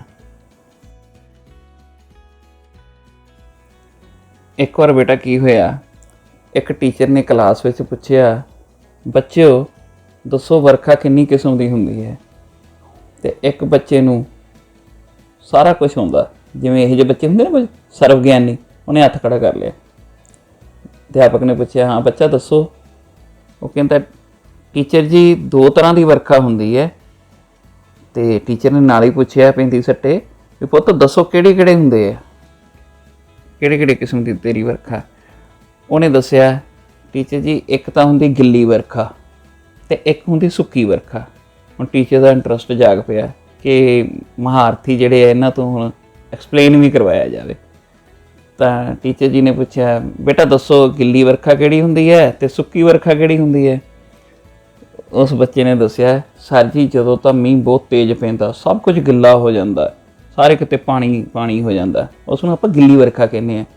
ਸੁੱਕੀ ਵਰਖਾ ਉਹ ਹੁੰਦੀ ਹੈ ਜਿਹੜੀਆਂ 2-4 ਕਣੀਆਂ ਪੈ ਕੇ ਹਟ ਜਾਂਦੀ ਹੈ ਅਤੇ ਧੁੱਪ ਨਿਕਲ ਆਉਂਦੀ ਹੈ ਅਤੇ ਠੰਡਕ ਹੋਣ ਦੀ ਬਜਾਏ ਹੋਰ ਜ਼ਿਆਦਾ ਗਰਮੀ ਹੋ ਜਾਂਦੀ ਹੈ। ਟੀਚਰ ਨੂੰ ਅੰਦਰੋਂ ਅੰਦਰ ਹਾਸਾ ਆਇਆ ਕਿ ਬੱਚੇ ਨੇ ਆਪਣੀ ਇੱਕ ਧਾਰਨਾ ਬਣਾਈ ਹੋਈ ਹੈ। ਬੇਟਾ ਇਸੇ ਤਰ੍ਹਾਂ ਭੂਚਾਲ ਨਾਲ ਸੰਬੰਧਿਤ, ਬੱਦਲਾਂ ਦੇ ਗਰਜਨ ਨਾਲ ਸੰਬੰਧਿਤ, ਹੋਰ ਜਿਹੜੇ ਕੁਦਰਤੀ ਵਰਤਾਰੇ ਹੈ ਇਹਨਾਂ ਨਾਲ ਸੰਬੰਧਿਤ ਬਹੁਤ ਧਾਰਨਾਵਾਂ ਬਣੀਆਂ ਹਨ। ਅਤੇ ਆਪਾਂ ਉਸੇ ਤਰ੍ਹਾਂ ਬੋਲਦ ਦੇ ਸਿੰਘ ਹਿਲਾਈ ਜਾਂਦੇ ਹਾਂ ਅਤੇ ਆਪਾਂ ਕਹਿ ਦਿੰਦੇ ਹਾਂ ਭੂਚਾਲ ਆ ਗਿਆ। ਪਰ ਵਿਗਿਆਨਕ ਤਰੱਕੀ ਹੋਣ ਦੇ ਨਾਲ ਹੁਣ ਬਹੁਤ ਜ਼ਿਆਦਾ ਜਾਣਕਾਰੀ ਵੱਧ ਗਈ ਹੈ। ਆਓ ਹੁਣ ਆਪਾਂ ਵਰਖਾ ਦੀਆਂ ਕਿਸਮਾਂ ਬਾਰੇ ਗੱਲ ਕਰੀਏ। ਵਰਖਾ ਦੀ ਪਹਿਲੀ ਕਿਸਮ ਹੈ ਬੇਟਾ ਕਨਵੈਂਸ਼ਨਲ ਰੇਨਫਾਲ, ਯਾਨੀ ਸੁਮਹਿਨ ਵਰਖਾ। ਦੂਸਰੀ ਹੈ ਬੇਟਾ ਔਰੋਗ੍ਰਾਫਿਕ ਰੇਨਫਾਲ, ਜਿਹਨੂੰ ਆਪਾਂ ਪਰਬਤੀ ਵਰਖਾ ਕਹਿੰਦੇ ਹਾਂ। ਅਤੇ ਤੀਸਰੀ ਚੱਕਰਵਾਤੀ ਵਰਖਾ, ਜਿਸ ਨੂੰ ਆਪਾਂ ਸਾਈਕਲੋਨਿਕ ਰੇਨਫਾਲ ਕਹਿੰਦੇ ਹਾਂ। ਸਭ ਤੋਂ ਪਹਿਲਾਂ ਆਪਾਂ ਸੁਮਹਿਨ ਵਰਖਾ ਬਾਰੇ ਜਾਣਕਾਰੀ ਹਾਸਲ ਕਰਾਂਗੇ। ਬੇਟਾ ਪਹਿਲਾਂ ਆਪਾਂ ਕਰਦੇ ਹਾਂ ਹੁਣ ਸੁਮਹਿਨ ਵਰਖਾ। ਸੁਮਹਿਨ ਵਰਖਾ ਉਦੋਂ ਹੁੰਦੀ ਹੈ ਜਦੋਂ ਬੇਟਾ ਧਰਤੀ ਜ਼ਿਆਦਾ ਗਰਮ ਹੋ ਜਾਂਦੀ ਹੈ, ਸੂਰਜ ਦੀਆਂ ਸਿੱਧੀਆਂ ਕਿਰਨਾਂ ਪੈਂਦੀਆਂ ਨਾ, ਅਤੇ ਆਲੇ ਦੁਆਲੇ ਦੇ ਵਾਤਾਵਰਨ 'ਚ ਜਿਹੜੀ ਨਮੀ ਹੁੰਦੀ ਹੈ ਉਹ ਵਾਸ਼ਪ ਹੋ ਕੇ ਉੱਪਰ ਨੂੰ ਉੱਠ ਜਾਂਦੀ ਹੈ। ਅਤੇ ਜਦੋਂ ਉੱਪਰ ਜਾ ਕੇ ਪੌਣਾਂ ਠੰਡੀਆਂ ਹੁੰਦੀਆਂ ਅਤੇ ਵਰਖਾ ਵਰਾਉਣ ਲੱਗ ਪੈਂਦੀਆਂ, ਅਤੇ ਇਸੇ ਕਰਕੇ ਇਹਨੂੰ ਸੰਵਹਿਣ ਵਰਖਾ ਕਹਿੰਦੇ ਹੈ। ਇਹ ਲੰਬਾ ਸਮਾਂ ਨਹੀਂ ਚੱਲਦੀ ਬਹੁਤ, ਕਿਉਂਕਿ ਇਹ ਘੱਟ ਵਾਯੂ ਦਾਬ ਕਰਕੇ ਨਾ ਉੱਠਦੀ ਹਵਾ ਖੁਸ਼ਕ ਇਲਾਕਿਆਂ ਤੋਂ ਆਪਣੇ ਵਿੱਚ ਬਹੁਤੀ ਨਮੀ ਨਹੀਂ ਲਿਜਾ ਸਕਦੀ, ਕਿਉਂਕਿ ਜਦੋਂ ਉੱਠਦੀ ਹੈ ਤਾਂ ਖੁਸ਼ਕ ਇਲਾਕਿਆਂ ਵਿੱਚੋਂ ਵੀ ਲੰਘਦੀ ਹੈ ਅਤੇ ਬਹੁਤੀ ਜਿਹੜੀ ਹੈ ਨਮੀ ਨਾਲ ਨਹੀਂ ਜਾਂਦੀ। ਅਤੇ ਜਦੋਂ ਇਹ ਵਰਖਾ ਹੁੰਦੀ ਹੈ ਉਦੋਂ ਬੱਦਲਾਂ ਦੀ ਗਰਜ ਅਤੇ ਬਿਜਲੀ ਦਾ ਚਮਕਣਾ ਬਹੁਤ ਹੁੰਦਾ। ਤਾਂ ਹੀ ਤਾਂ ਕਹਿੰਦੇ ਹੁੰਦੇ ਆ ਵੀ ਜੋ ਗਰਜਤੇ ਹੈ ਉਹ ਬਰਸਤੇ ਨਹੀਂ। ਉਹ ਸ਼ਾਇਦ ਸੁਨਹਿਣ ਵਰਖਾ ਦੇ ਬੱਦਲਾਂ ਕਰਕੇ ਹੀ ਕਹਿੰਦੇ ਹੋਣ। ਓਰੋਗ੍ਰਾਫਿਕ ਜਾਂ ਪਰਬਤੀ ਵਰਖਾ ਕਦੋਂ ਹੁੰਦੀ ਹੈ? ਵੀ ਜਦੋਂ ਪੌਣਾਂ ਜਿਹੜੀਆਂ ਉਹ ਸਮੁੰਦਰ ਤੋਂ ਧਰਤੀ ਵੱਲ ਚੱਲਦੀਆਂ ਤਾਂ ਸਮੁੰਦਰ ਉੱਤੋਂ ਲੰਘਣ ਕਾਰਨ ਨਮੀ ਭਰਪੂਰ ਹੋ ਜਾਂਦੀਆਂ। ਅਤੇ ਕਈ ਵਾਰ ਜਦੋਂ ਇਹ ਉੱਪਰੋਂ ਚੱਲ ਰਹੀਆਂ ਹੁੰਦੀਆਂ ਅਤੇ ਰਸਤੇ ਵਿੱਚ ਇਹਨਾਂ ਦੇ ਪਹਾੜ ਆ ਜਾਂਦੇ ਆ। ਪਹਾੜਾਂ ਦੀ ਰੋਕ ਕਰਕੇ ਇਹ ਪੌਣਾਂ ਹੋਰ ਉੱਪਰ ਨੂੰ ਉੱਠਣ ਲੱਗ ਪੈਂਦੀਆਂ ਅਤੇ ਹੋਰ ਠੰਡੀਆਂ ਹੋ ਜਾਂਦੀਆਂ। ਜਦੋਂ ਹੋਰ ਠੰਡੀਆਂ ਹੋ ਜਾਂਦੀਆਂ ਤਾਂ ਫਿਰ ਇਹਨਾਂ 'ਚ ਸੰਘਣਨ ਸ਼ੁਰੂ ਹੋ ਜਾਂਦਾ ਅਤੇ ਵਰਖਾ ਸ਼ੁਰੂ ਹੋ ਜਾਂਦੀ ਹੈ। ਹੁਣ ਗਰਮੀਆਂ ਦੀਆਂ ਮੌਨਸੂਨ ਪੌਣਾਂ ਜਦੋਂ ਭਾਰਤ ਦੇ ਉੱਤਰ ਵੱਲ ਜਾਂਦੀਆਂ ਤਾਂ ਹਿਮਾਲਿਆ ਪਰਬਤ ਦੀ ਰੁਕਾਵਟ ਆਉਂਦੀ ਹੈ ਅਤੇ ਇਹ ਪੌਣਾਂ ਉੱਪਰ ਨੂੰ ਉੱਠ ਪੈਂਦੀਆਂ ਅਤੇ ਠੰਡੀਆਂ ਹੋ ਜਾਣ ਕਰਕੇ ਬਹੁਤ ਜ਼ਿਆਦਾ ਮੀਂਹ ਪਾਉਂਦੀਆਂ। ਪੌਣਾਂ ਦਾ ਸਮੁੰਦਰ ਤੋਂ ਧਰਤੀ ਵੱਲ ਸਫ਼ਰ ਲਗਾਤਾਰ ਚੱਲਦਾ ਰਹਿਣ ਕਾਰਨ ਪਰਬਤੀ ਵਰਖਾ ਲਗਾਤਾਰ ਲੰਬਾ ਸਮਾਂ ਵਰਸਦੀ ਰਹਿੰਦੀ ਹੈ। ਹੁਣ ਥੋੜ੍ਹਾ ਜਿਹਾ ਟੈਕਨੀਕਲ ਭਾਸ਼ਾ ਵਿੱਚ ਵੀ ਗੱਲ ਕਰ ਲਈਏ ਕਿ ਨਮੀ ਜਿਹੜੀ ਹੈ ਓਰੋਗ੍ਰਾਫਿਕ ਲਿਫਟ ਯਾਨੀ ਕਿ ਪਹਾੜੀ ਉਠਾਨ ਕਰਕੇ, ਪਹਾੜੀ ਉਠਾਨ ਕਿਵੇਂ, ਜਿਵੇਂ ਹਵਾ ਪਹਾੜ ਨਾਲ ਟਕਰਾਉਂਦੀ ਹੈ ਤਾਂ ਉੱਪਰ ਨੂੰ ਉੱਠ ਜਾਂਦੀ ਹੈ। ਅਤੇ ਖੁਸ਼ਕ ਹਵਾ ਜਿਹੜੀ ਹੈ ਉਹ ਦੂਸਰੇ ਪਾਸੇ, ਜਿਹੜੀ ਇਹਦੀ ਦੂਸਰੇ ਪਾਸੇ ਸ਼ੈਡੋ ਏਰੀਆ ਹੁੰਦਾ ਲੀਅਰਡ ਸਾਈਟ, ਉੱਧਰ ਇਹ ਲੀਵਰਡ ਸਾਈਡ 'ਚ ਛੱਡ ਦਿੰਦੀ। ਪੌਣ ਵਿਮੁਖੀ ਢਾਲ ਕਹਿੰਦੇ ਆ। ਅਤੇ ਜਿਹੜੀ ਨਮੀ ਵਾਲੀ ਹੈ ਉਹ ਇੱਧਰਲੇ ਪਾਸੇ ਜਿੱਧਰੋਂ ਹਵਾ ਐਂਟਰ ਕਰ ਰਹੀ ਹੁੰਦੀ ਹੈ ਇਹ ਪਹਾੜ ਨਾਲ ਟਕਰਾ ਜਾਂਦੀ ਹੈ ਉੱਪਰ ਉੱਠ ਕੇ, ਓਰੋਗ੍ਰਾਫਿਕ ਲਿਫਟ ਕਰਕੇ, ਪਰਬਤੀ ਉਠਾਨ ਕਰਕੇ ਪਰਬਤ ਨਾਲ ਟਕਰਾ ਕੇ ਉੱਠੀ ਹੁੰਦੀ ਹੈ। ਅਤੇ ਇੱਦਾਂ ਫਿਰ ਬੰਗਾਲ ਦੀ ਖਾੜੀ ਅਤੇ ਅਰਬ ਸਾਗਰ ਦੀਆਂ ਜਿਹੜੀਆਂ ਬ੍ਰਾਂਚਿਸ ਹੁੰਦੀਆਂ ਮਾਨਸੂਨ ਦੀਆਂ ਉਹ ਹਿਮਾਲਿਆ ਨਾਲ ਟਕਰਾਉਂਦੀਆਂ ਅਤੇ ਬਹੁਤ ਜ਼ਿਆਦਾ ਮੀਂਹ ਉੱਤਰੀ ਮੈਦਾਨਾਂ ਵਿੱਚ ਪਾਉਂਦੀਆਂ। ਅਤੇ ਇਸੇ ਤਰ੍ਹਾਂ ਪੱਛਮੀ ਗੜਬੜੀਆਂ ਜਿਹੜੀਆਂ ਕਿ ਭੂਮੱਧ ਸਾਗਰ ਸਮੁੰਦਰ ਤੋਂ ਆਉਂਦੀਆਂ ਉਹ ਚੱਕਰਵਾਤੀ ਵਰਖਾ ਕਰਦੀਆਂ ਅਤੇ ਮੀਂਹ ਦੇ ਨਾਲ ਬਰਫ਼ ਵੀ ਪਾਉਂਦੀਆਂ ਜਦੋਂ ਇਹ ਹਿਮਾਲਿਆ ਨਾਲ ਟਕਰਾਉਂਦੀਆਂ। ਆ ਬੇਟਾ ਚੱਕਰਵਾਤੀ ਵਰਖਾ ਦਾ ਸਿਸਟਮ ਬੜਾ ਧਿਆਨ ਨਾਲ ਸਮਝਣ ਵਾਲਾ। ਇਸ ਨੂੰ ਫਰੰਟਲ ਰੇਨਫਾਲ ਵੀ ਕਹਿੰਦੇ ਆ। ਫਰੰਟ ਆਮ ਤੌਰ 'ਤੇ ਆਪਾਂ ਦੇਖਦੇ ਹਾਂ ਫਰੰਟ ਮੈਨੇ ਮੋਰਚਾ ਵੀ ਹੁੰਦਾ। ਇੱਥੇ ਸੀਮਾ ਯਾਨੀ ਹੱਦ ਹੁੰਦੀ ਹੈ ਇੱਕ ਕੁਦਰਤੀ ਤੌਰ 'ਤੇ, ਜਿਵੇਂ ਆਪਾਂ ਵੇਖੀਏ ਵੀ ਸਰਦੀਆਂ 'ਚ ਹੀ ਆਮ ਤੌਰ 'ਤੇ ਵੇਖਣ 'ਚ ਮਿਲਦਾ ਕਿ ਧਰਤੀ ਦੇ ਨਾਲ ਘੱਟ ਵਾਯੂ ਦਾਬ ਦਾ ਖੇਤਰ ਬਣ ਜਾਂਦਾ ਅਤੇ ਵਾਯੂਮੰਡਲ ਤੋਂ ਉਤਲੇ ਹਿੱਸੇ 'ਚ ਵੱਧਦਾ ਵਾਯੂ ਦਾਬ ਦਾ ਖੇਤਰ ਹੁੰਦਾ ਜਿੱਥੇ ਨਮੀ ਵੀ ਬਹੁਤ ਹੁੰਦੀ ਹੈ ਅਤੇ ਠੰਡਾ ਵੀ ਬਹੁਤ ਹੁੰਦਾ। ਹੁਣ ਜਦੋਂ ਇਹ ਧਰਤੀ ਦੇ ਨਾਲ ਦੀ ਹਵਾ ਉੱਪਰ ਉੱਠਦੀ ਹੈ ਤਾਂ ਉੱਥੇ ਜਾ ਕੇ ਇਹ ਨਮੀ ਵਾਲੀ ਹਵਾ ਨਾਲ ਰਲ ਜਾਂਦੀ ਹੈ ਅਤੇ ਉੱਥੇ ਜਾ ਕੇ ਇਹਦਾ ਸੰਘਣਨ ਵੀ ਸ਼ੁਰੂ ਹੋ ਜਾਂਦਾ। ਸਮਝ ਲੱਗੀ ਨਾ? ਇਹਦੀ ਨਮੀ ਅਤੇ ਉਹਦੀ ਨਮੀ ਇਹ ਦੋਨੋਂ ਰਲ ਕੇ ਇੱਕ ਯਾਨੀ ਇਹ ਸਮਝ ਲਓ ਆਪਾਂ ਕਹਿ ਲਈਏ ਵੀ ਤਾਪ ਵਾਲੇ ਖੇਤਰ 'ਚੋਂ ਜਾਂਦੀ ਹਵਾ, ਵੀ ਸਰਦੀਆਂ ਵਿੱਚ ਇਹ ਤਾਪ ਵਾਲੇ ਖੇਤਰ 'ਚੋਂ ਆਈ ਹੋਈ ਘੱਟ ਦਾਬ ਵਾਲੀ ਹਵਾ ਹੁੰਦੀ ਹੈ ਅਤੇ ਉੱਪਰ ਜਾ ਕੇ ਵੱਧ ਦਾਬ ਵਾਲੀ ਹਵਾ ਨਾਲ ਰਲਦੀ ਹੈ ਅਤੇ ਉੱਥੋਂ ਇਹ ਸੰਘਣਨ ਸ਼ੁਰੂ ਹੋ ਜਾਂਦਾ ਹੈ ਠੰਡੀ ਹਵਾ ਨਾਲ ਰਲ ਕੇ। ਅਤੇ ਇਹ ਨੀਵੇਂ ਪੱਧਰ ਦੇ ਬੱਦਲ ਬਣਾਉਂਦੀ ਹੈ ਜਿਨ੍ਹਾਂ ਨੂੰ ਨਿੰਬੋਸਟੈਟਸ ਕਲਾਊਡਸ ਵੀ ਕਹਿੰਦੇ ਆ। ਨੀਵੇਂ ਪੱਧਰ ਦੇ ਬੱਦਲ ਹੁੰਦੇ ਅਤੇ ਕਾਲੇ ਸ਼ਾਹ ਬੱਦਲ ਵੀ ਹੁੰਦੇ ਆ।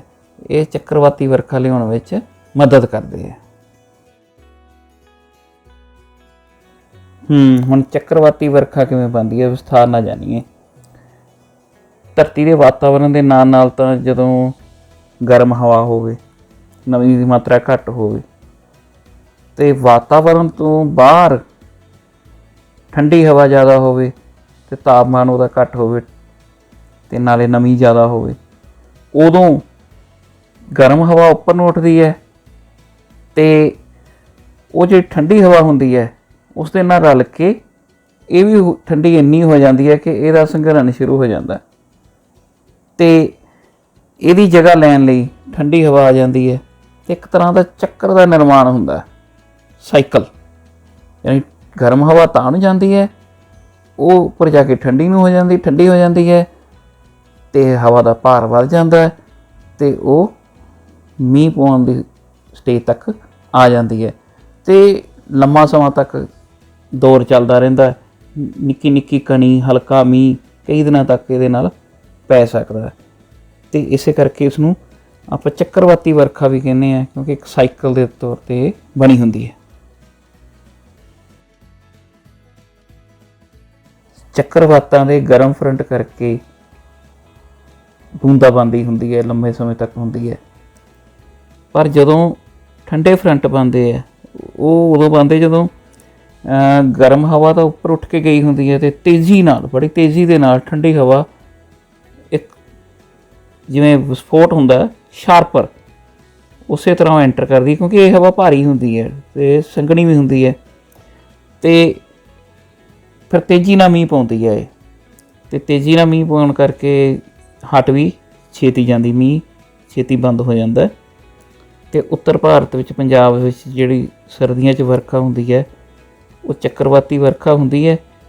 ਉਹ ਇੱਕ ਤਾਂ ਹਵਾ ਉੱਥੋਂ ਆਈ ਹੁੰਦੀ ਹੈ ਭੂਮਧ ਸਾਗਰ ਤੋਂ, ਤੇ ਇੱਕ ਆਈ ਹੁੰਦੀ ਫਾਰਸ ਦੀ ਖਾੜੀ ਤੋਂ। ਤੇ ਜਿਹੜੀ ਸਰਦੀ ਦੀ ਵਰਖਾ ਹੈ ਉੱਤਰੀ ਮੈਦਾਨਾਂ ਵਿੱਚ, ਉਹ ਆਪਣੀ ਰਬੀ ਦੀ ਫਸਲ ਲਈ ਬਹੁਤ ਲਾਹੇਵੰਦ ਹੁੰਦੀ ਹੈ। ਇਹ ਬੇਟਾ ਬਹੁਤ ਇੰਪੋਰਟੈਂਟ ਚੀਜ਼ ਆ ਸਮਝਣ ਵਾਲੀ ਕਿ ਵਰਖਾ ਦੀ ਵੰਡ ਕਿਵੇਂ ਆ ਭਾਰਤ ਵਿੱਚ। ਬਹੁਤ ਜ਼ਮੀਨ ਅਸਮਾਨ ਦਾ ਹੀ ਫਰਕ ਸਮਝ ਲਓ। ਅਨਈਵਨ ਹੈ। ਗਾਰੋ, ਖਾਸੀ, ਜੈਂਤੀਆ ਦੀਆਂ ਜਿਹੜੀਆਂ ਪਹਾੜੀਆਂ ਮੇਘਾਲਿਆ ਵਿੱਚ, ਇੱਥੇ ਤਾਂ ਸਾਲਾਨਾ 1100 ਸੈਂਟੀਮੀਟਰ ਤੋਂ ਵੀ ਵੱਧ ਹੈ। ਅਤੇ ਜੇ ਆਪਾਂ ਪੱਛਮੀ ਰਾਜਸਥਾਨ ਦੀ ਗੱਲ ਕਰੀਏ, ਲੱਦਾਖ ਦੀ, ਇੱਥੇ 15 ਸੈਂਟੀਮੀਟਰ ਤੋਂ ਵੀ ਘੱਟ ਵਰਖਾ ਔਸਤਨ ਹੁੰਦੀ ਹੈ।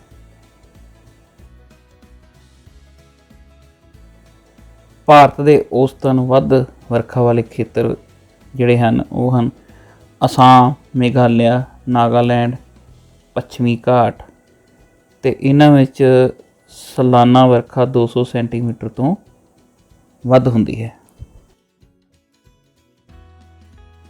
ਜਿਹੜੇ ਖੇਤਰ ਬੇਟਾ 100 ਤੋਂ 200 ਸੈਂਟੀਮੀਟਰ ਵਾਰਸ਼ਿਕ ਔਸਤ ਵਰਖਾ ਜਿਹੜੀ ਹੈ ਗ੍ਰਹਿਣ ਕਰਦੇ ਆ, ਉਹਨਾਂ ਨੂੰ ਆਪਾਂ ਦਰਮਿਆਨੀ ਵਰਖਾ ਵਾਲੇ ਪ੍ਰਦੇਸ਼ ਕਹਿੰਦੇ ਹਾਂ।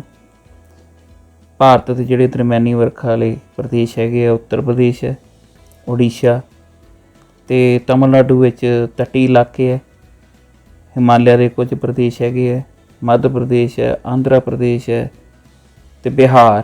ਇਹ ਔਸਤ ਵਰਖਾ ਗ੍ਰਹਿਣ ਕਰਦੇ ਆ। ਹਿਮਾਲਿਆ ਦੇ ਵੀ ਕੁਝ ਖੇਤਰ ਹੈਗੇ ਆ, ਆਪਾਂ ਇਹ ਨਹੀਂ ਕਹਿ ਸਕਦੇ ਵੀ ਸਾਰੇ ਖੇਤਰਾਂ ਵਿੱਚ ਬਹੁਤ ਜ਼ਿਆਦਾ ਮੀਂਹ ਪੈਂਦਾ। ਭਾਰਤ ਦੇ ਕੁਝ ਖੇਤਰ ਇਹੋ ਜਿਹੇ ਵੀ ਹੈਗੇ ਆ ਜਿੱਥੇ 50 ਤੋਂ 100 ਸੈਂਟੀਮੀਟਰ ਸਾਲਾਨਾ ਔਸਤ ਵਰਖਾ ਹੁੰਦੀ ਹੈ। ਇਹਨਾਂ ਨੂੰ ਆਪਾਂ ਘੱਟ ਵਰਖਾ ਵਾਲੇ ਖੇਤਰ ਮੰਨਦੇ ਹਾਂ।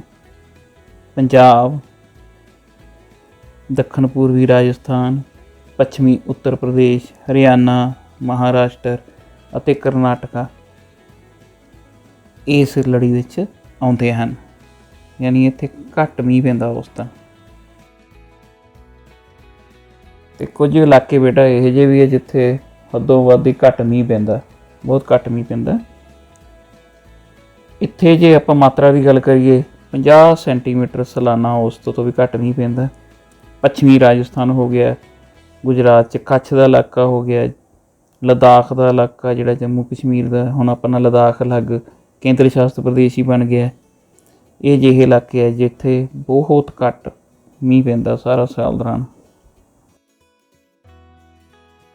ਬੇਟਾ ਹੁਣ ਆਪਾਂ ਕੁਛ ਤਕਨੀਕੀ ਗੱਲ ਵੀ ਕਰ ਲਈਏ।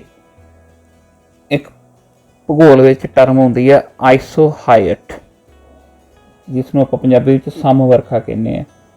ਇਹ ਆਮ ਤੌਰ 'ਤੇ ਨਕਸ਼ੇ 'ਤੇ ਹੀ ਦਿਖਾਈ ਜਾਣ ਵਾਲੀ ਇੱਕ ਰੇਖਾ ਹੈ, ਇਹ ਕਦੋਂ ਦਿਖਾਈ ਜਾਂਦੀ ਹੈ? ਵੀ ਕਿਸੇ ਖਾਸ ਸਮੇਂ ਉੱਤੇ ਜਦੋਂ ਇੱਕੋ ਜਿਹੀ ਵਰਖਾ ਵਾਲੇ ਸਥਾਨਾਂ ਨੂੰ ਮਿਲਾਉਣਾ ਹੋਵੇ, ਯਾਨੀ ਔਸਤ ਵਰਖਾ ਦਿਖਾ ਰਹੇ ਹੋਈਏ ਆਪਾਂ। ਅਤੇ ਇਹ ਵਰਖਾ ਵੰਡ ਵਾਲੇ ਇਲਾਕੇ ਜਿਹੜੇ ਹੈ ਇੱਕੋ ਤਰ੍ਹਾਂ ਦੇ ਹੁੰਦੇ, ਜਿਹੜੇ ਉਹਨਾਂ ਨੂੰ ਦਿਖਾਉਣ ਲਈ ਇਹ ਵਰਤੀ ਜਾਂਦੀ ਹੈ ਆਈਸੋਹਾਇਟ।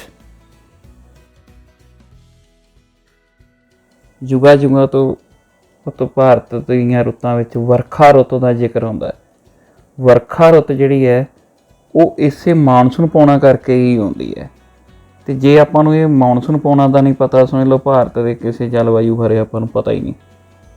ਮਾਨਸੂਨ ਪੌਣਾ ਬਾਰੇ ਜਾਣਕਾਰੀ ਹਰ ਇੱਕ ਪੜ੍ਹੇ ਲਿਖੇ ਨਾਗਰਿਕ ਨੂੰ ਹੋਣੀ ਚਾਹੀਦੀ ਹੈ। ਅਤੇ ਆਓ ਆਪਾਂ ਮਾਨਸੂਨ ਪੌਣਾ ਬਾਰੇ ਹੀ ਜਾਣਕਾਰੀ ਹਾਸਲ ਕਰੀਏ।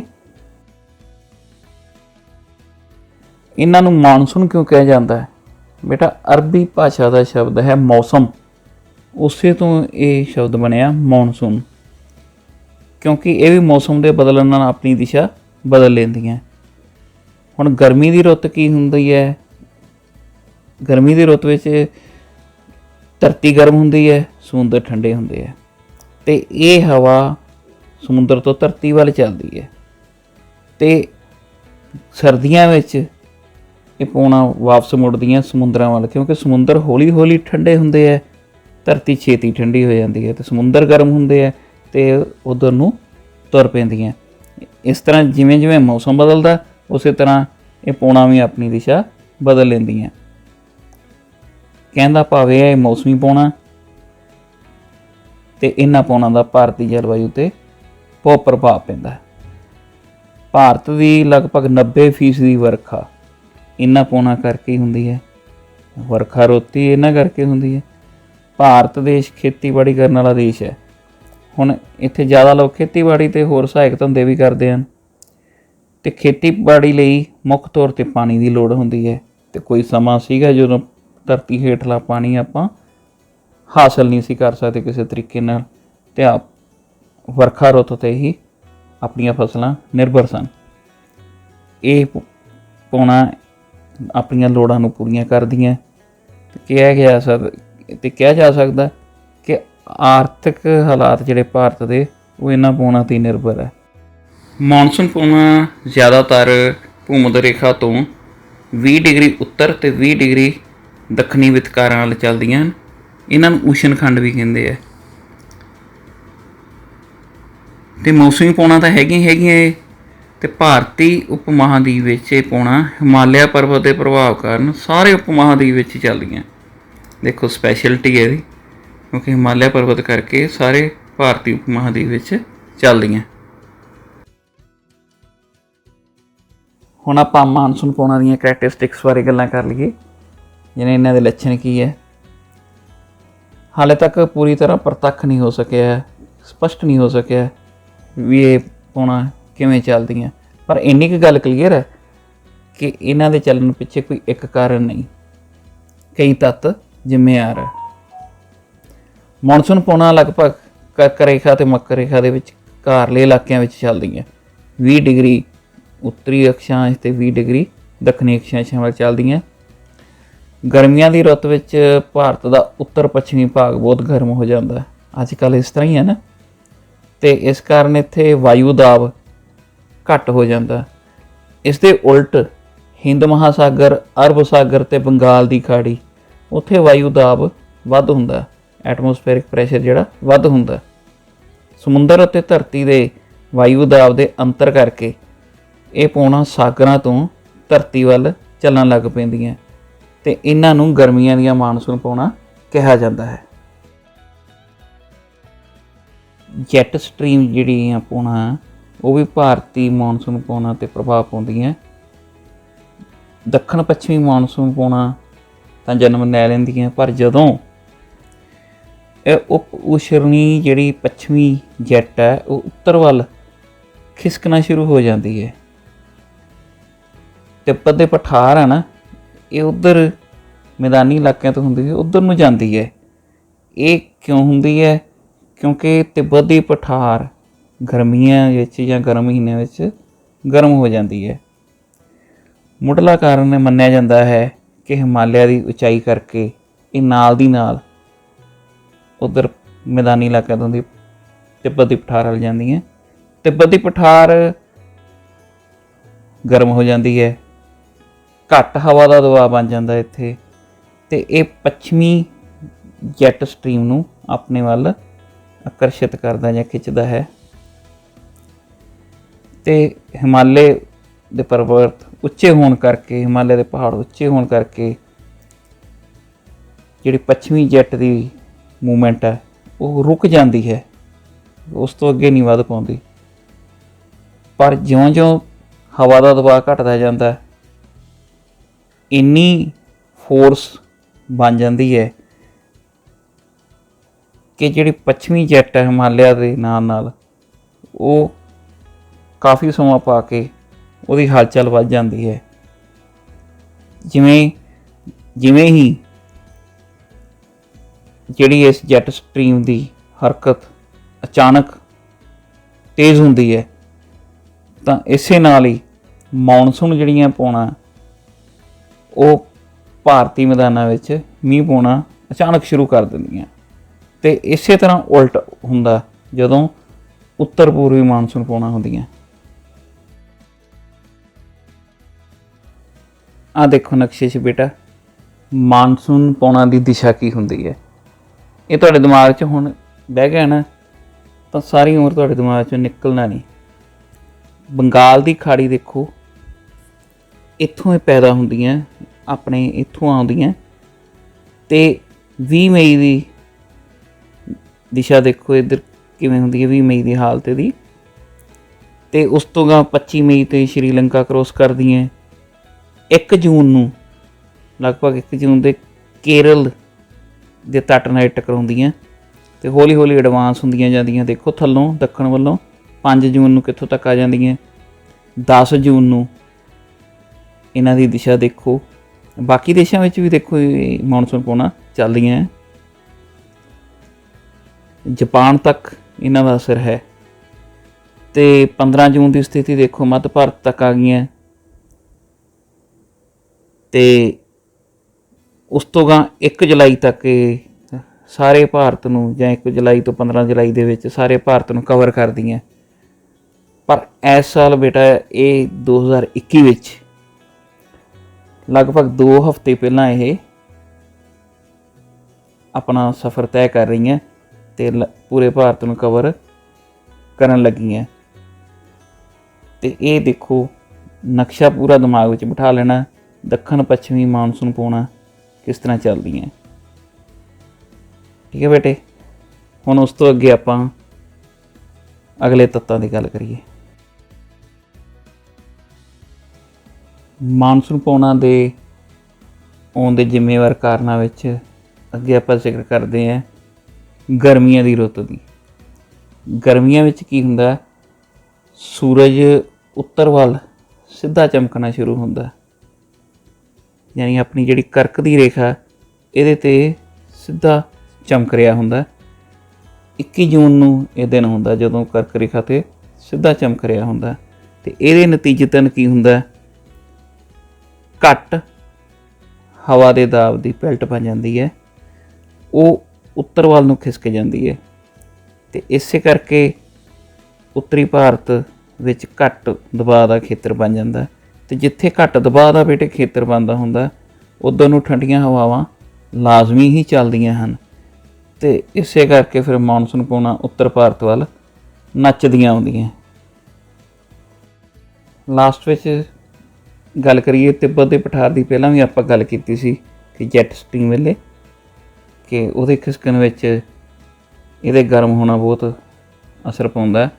ये पहाड़ियां दे उपर उचाई ते तिब्बत का पठार है, ये गर्मियां के महीनों में गर्म हो जाता। तो इसकी उपरली हवा जिहड़ी है वो गर्म होके उपर नूं उठ जाती है। तो इत्थे घट दबाव, हवा के घट दबाव का खेतर बन जाता। तो एक बैल्ट जिहड़ी है वो घट प्रैशर की हुंदी है, तो नमी वालियां हवावां नूं ये अपने वाल खिंचदी है जिहड़ियां कि महासागरां तो आ रही होंदियां। तो उही मानसून के शुरू होने का कारण बनदियां। ਇਸ ਤਰ੍ਹਾਂ ਆਪਾਂ ਭਾਰਤ ਵਿੱਚ ਹੋਣ ਵਾਲੇ ਮੀਂਹ ਨੂੰ ਸਹਿਸਬੰਧਿਤ ਕਰ ਸਕਦੇ ਹਾਂ ਤਿੱਬਤ ਦੀ ਪਠਾਰ ਦੀ ਗਰਮ ਹੋਣ ਨਾਲ। ਸਮਝ ਗਏ ਬੇਟਾ। ਅੱਗੇ ਬੇਟਾ ਆਪਾਂ ਗੱਲ ਕਰ ਲਈਏ ਕੋਰੀਓਲਿਸ ਫੋਰਸ ਦੀ। ਧਰਤੀ ਦੀ ਦੈਨਿਕ ਗਤੀ ਦੇ ਕਾਰਨ ਤੁਹਾਨੂੰ ਪਤਾ ਹੀ ਹੈ ਧਰਤੀ ਕਿਵੇਂ ਘੁੰਮਦੀ ਹੈ, ਪੱਛਮ ਤੋਂ ਪੂਰਬ ਵੱਲ। ਅਤੇ ਉੱਤਰੀ ਅਰਧਗੋਲੇ ਵਿੱਚ ਜਿਹੜੀਆਂ ਹਵਾਵਾਂ ਹੁੰਦੀਆਂ ਅਤੇ ਹੋਰ ਵੀ ਜੇ ਕੋਈ ਸੁਤੰਤਰ ਵਗਦੇ ਵੇਗ ਹੁੰਦੇ ਹੈ ਉਹ ਆਪਣੇ ਸੱਜੇ ਪਾਸੇ ਮੁੜ ਜਾਂਦੇ ਹੈ। ਇੱਕ ਸਾਇੰਟਿਸਟ ਹੋਏ ਆ ਫੈਰਲ, ਉਹਨਾਂ ਨੇ ਸਿਧਾਂਤ ਪੇਸ਼ ਕੀਤਾ ਸੀ ਕਿ ਇਹ ਆਪਣੇ ਕੇਂਦਰਕ ਨਾਲ ਜਾਂ ਆਪਾਂ ਰੋਟੇਸ਼ਨ ਕੋਈ ਚੀਜ਼ ਕਰਦੀ ਹੈ ਉਹਦਾ ਐਕਸਿਸ ਹੁੰਦਾ ਰੋਟੇਸ਼ਨ ਦਾ, ਉਹਦੇ ਨਾਲ ਇਹਦਾ ਸੰਬੰਧ ਹੁੰਦਾ। ਯਾਨੀ ਉੱਤਰ ਵਾਲੇ ਪਾਸੇ ਉੱਤਰੀ ਗੋਲਾਰਧ ਵਿੱਚ ਹਵਾਵਾਂ ਜਾਂ ਹੋਰ ਵਗਦੇ ਵੇਗ ਉਹ ਸੱਜੇ ਪਾਸੇ ਮੁੜਦੇ ਆ ਅਤੇ ਦੱਖਣੀ ਅਰਧਗੋਲੇ ਵਿੱਚ ਉਹ ਆਪਣੇ ਖੱਬੇ ਪਾਸੇ ਮੁੜ ਜਾਂਦੇ ਆ। ਇਸ ਨੂੰ ਫੈਰਲ ਦਾ ਨਿਯਮ, ਕੋਰੀਓਲਿਸ ਸ਼ਕਤੀ ਜਾਂ ਧਰਤੀ ਦੀ ਵਿਕੰਪ ਸ਼ਕਤੀ ਵੀ ਕਹਿੰਦੇ ਹਨ। ਅਤੇ ਇਹ ਚੱਕਰਵਾਤੀ ਮੌਸਮ ਪ੍ਰਣਾਲੀਆਂ ਦੇ ਬਣਾਉਣ ਵਿੱਚ ਬਹੁਤ ਮਹੱਤਵਪੂਰਨ ਭੂਮਿਕਾ ਨਿਭਾਉਂਦਾ ਇਹ ਨਿਯਮ। ਯਾਦ ਰੱਖਿਓ ਕੋਰੀਓਲਿਸ ਫੋਰਸ। ਮਾਨਸੂਨ ਬੇਟਾ ਦੋ ਤਰ੍ਹਾਂ ਦੀਆਂ ਹੁੰਦੀਆਂ, ਗਰਮੀਆਂ ਦੀਆਂ ਮਾਨਸੂਨ ਪਾਉਣਾ ਜਿਨ੍ਹਾਂ ਨੂੰ ਆਪਾਂ ਦੱਖਣ ਪੱਛਮ ਦੀਆਂ ਮਾਨਸੂਨ ਪਾਉਣਾ ਕਹਿੰਦੇ ਹਾਂ, ਅਤੇ ਸਰਦੀਆਂ ਵਿੱਚ ਚੱਲਣ ਵਾਲੀਆਂ ਮਾਨਸੂਨ ਪਾਉਣਾ ਜਿਨ੍ਹਾਂ ਨੂੰ ਆਪਾਂ ਉੱਤਰ ਪੂਰਬ ਦੀਆਂ ਮਾਨਸੂਨ ਪਾਉਣਾ ਕਹਿੰਦੇ ਹਾਂ। ਸਭ ਤੋਂ ਪਹਿਲਾਂ ਆਪਾਂ ਗੱਲ ਕਰ ਲਈਏ ਗਰਮੀਆਂ ਦੀਆਂ ਮਾਨਸੂਨ ਪਾਉਣਾ ਦੀ। ਇਹ ਪਾਉਣਾ ਕਦੋਂ ਸ਼ੁਰੂ ਹੁੰਦੀਆਂ? ਜੂਨ 'ਚ ਸ਼ੁਰੂ ਹੁੰਦੀਆਂ ਅਤੇ ਕਦੋਂ ਤੱਕ ਚੱਲਦੀਆਂ? ਲਗਭਗ ਸਤੰਬਰ ਦੇ ਅੱਧ ਤੱਕ। ਇਹ ਕਿਉਂ ਚੱਲਦੀਆਂ? ਕਿਉਂਕਿ ਜ਼ਮੀਨ ਅਤੇ ਸਮੁੰਦਰ ਇਹਨਾਂ ਦੋਨਾਂ ਦੇ ਤਾਪਮਾਨ ਵਿੱਚ ਗਰਮੀਆਂ ਵਿੱਚ ਅੰਤਰ ਪੈ ਜਾਂਦਾ। ਅਤੇ ਤੁਹਾਨੂੰ ਪਤਾ ਹੀ ਹੈ ਭਾਰਤ ਵਿੱਚ ਕਰਕ ਰੇਖਾ ਲੰਘਦੀ ਹੈ। 21 ਜੂਨ ਨੂੰ ਕਰਕ ਰੇਖਾ 'ਤੇ ਸੂਰਜ ਦੀਆਂ ਕਿਰਨਾਂ ਸਿੱਧੀਆਂ ਪੈਂਦੀਆਂ ਅਤੇ ਭਾਰਤ ਦਾ ਉੱਤਰੀ ਹਿੱਸਾ ਹੌਲੀ ਹੌਲੀ ਜ਼ਿਆਦਾ ਗਰਮ ਹੋਣਾ ਸ਼ੁਰੂ ਹੋ ਜਾਂਦਾ। ਅਤੇ ਇਹਦੇ ਨਾਲ ਕੀ ਹੁੰਦਾ, ਸਮੁੰਦਰ 'ਤੇ ਵੱਧ ਵਾਯੂ ਦਾਬ ਹੁੰਦਾ ਅਤੇ ਭਾਰਤ ਦੇ ਉੱਤਰੀ ਹਿੱਸੇ 'ਤੇ ਘੱਟ ਵਾਯੂ ਦਾਬ ਹੁੰਦਾ। ਅਤੇ ਤਾਪਮਾਨ ਦੇ ਫਰਕ ਕਰਕੇ ਅਤੇ ਵਾਯੂ ਦਾਬ ਦੇ ਫਰਕ ਕਰਕੇ ਇਹ ਹਵਾਵਾਂ ਸਾਗਰਾਂ ਤੋਂ, ਯਾਨੀ ਕਿਹੜੇ ਕਿਹੜੇ ਸਾਗਰ ਤੋਂ ਤੁਹਾਨੂੰ ਪਤਾ ਹੀ ਹੈ, ਬੰਗਾਲ ਦੀ ਖਾੜੀ ਅਤੇ ਅਰਬ ਸਾਗਰ, ਉੱਧਰੋਂ ਇਹ ਹਵਾਵਾਂ ਜਿਹੜੀਆਂ ਜਲਕਣ ਲੈ ਕੇ ਆਉਂਦੀਆਂ ਅਤੇ ਪੂਰੇ ਉੱਤਰ ਪੱਛਮੀ ਭਾਰਤ ਵਿੱਚ ਇਹ ਮੀਂਹ ਪਾਉਣਾ ਸ਼ੁਰੂ ਕਰ ਦਿੰਦੀਆਂ ਹਨ। ਭਾਰਤ ਦੇ ਵਿੱਚ ਮਾਨਸੂਨ ਪਾਉਣਾ ਜਿਹੜੀਆਂ ਗਰਮੀਆਂ ਦੀਆਂ ਉਹ ਲਗਭਗ 90% ਮੀਂਹ ਪਾਉਂਦੀਆਂ। ਭਾਰਤੀ ਜਿਹੜੀਆਂ ਮਾਨਸੂਨ ਪਾਉਣਾ ਗਰਮੀਆਂ ਦੀਆਂ ਇਹ ਟੋਟਲ ਮਾਨਸੂਨ ਵਰਖਾ ਦਾ 90% ਗਰਮੀਆਂ ਵਿੱਚ ਹੀ ਪਾਉਂਦੀਆਂ ਹਨ।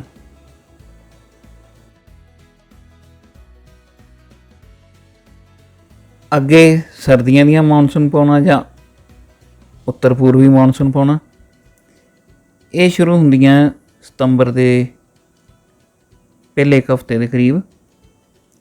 ਇਹ ਹੌਲੀ ਹੌਲੀ ਪਿੱਛੇ ਹੋਣੀਆਂ ਸ਼ੁਰੂ ਹੋ ਜਾਂਦੀਆਂ।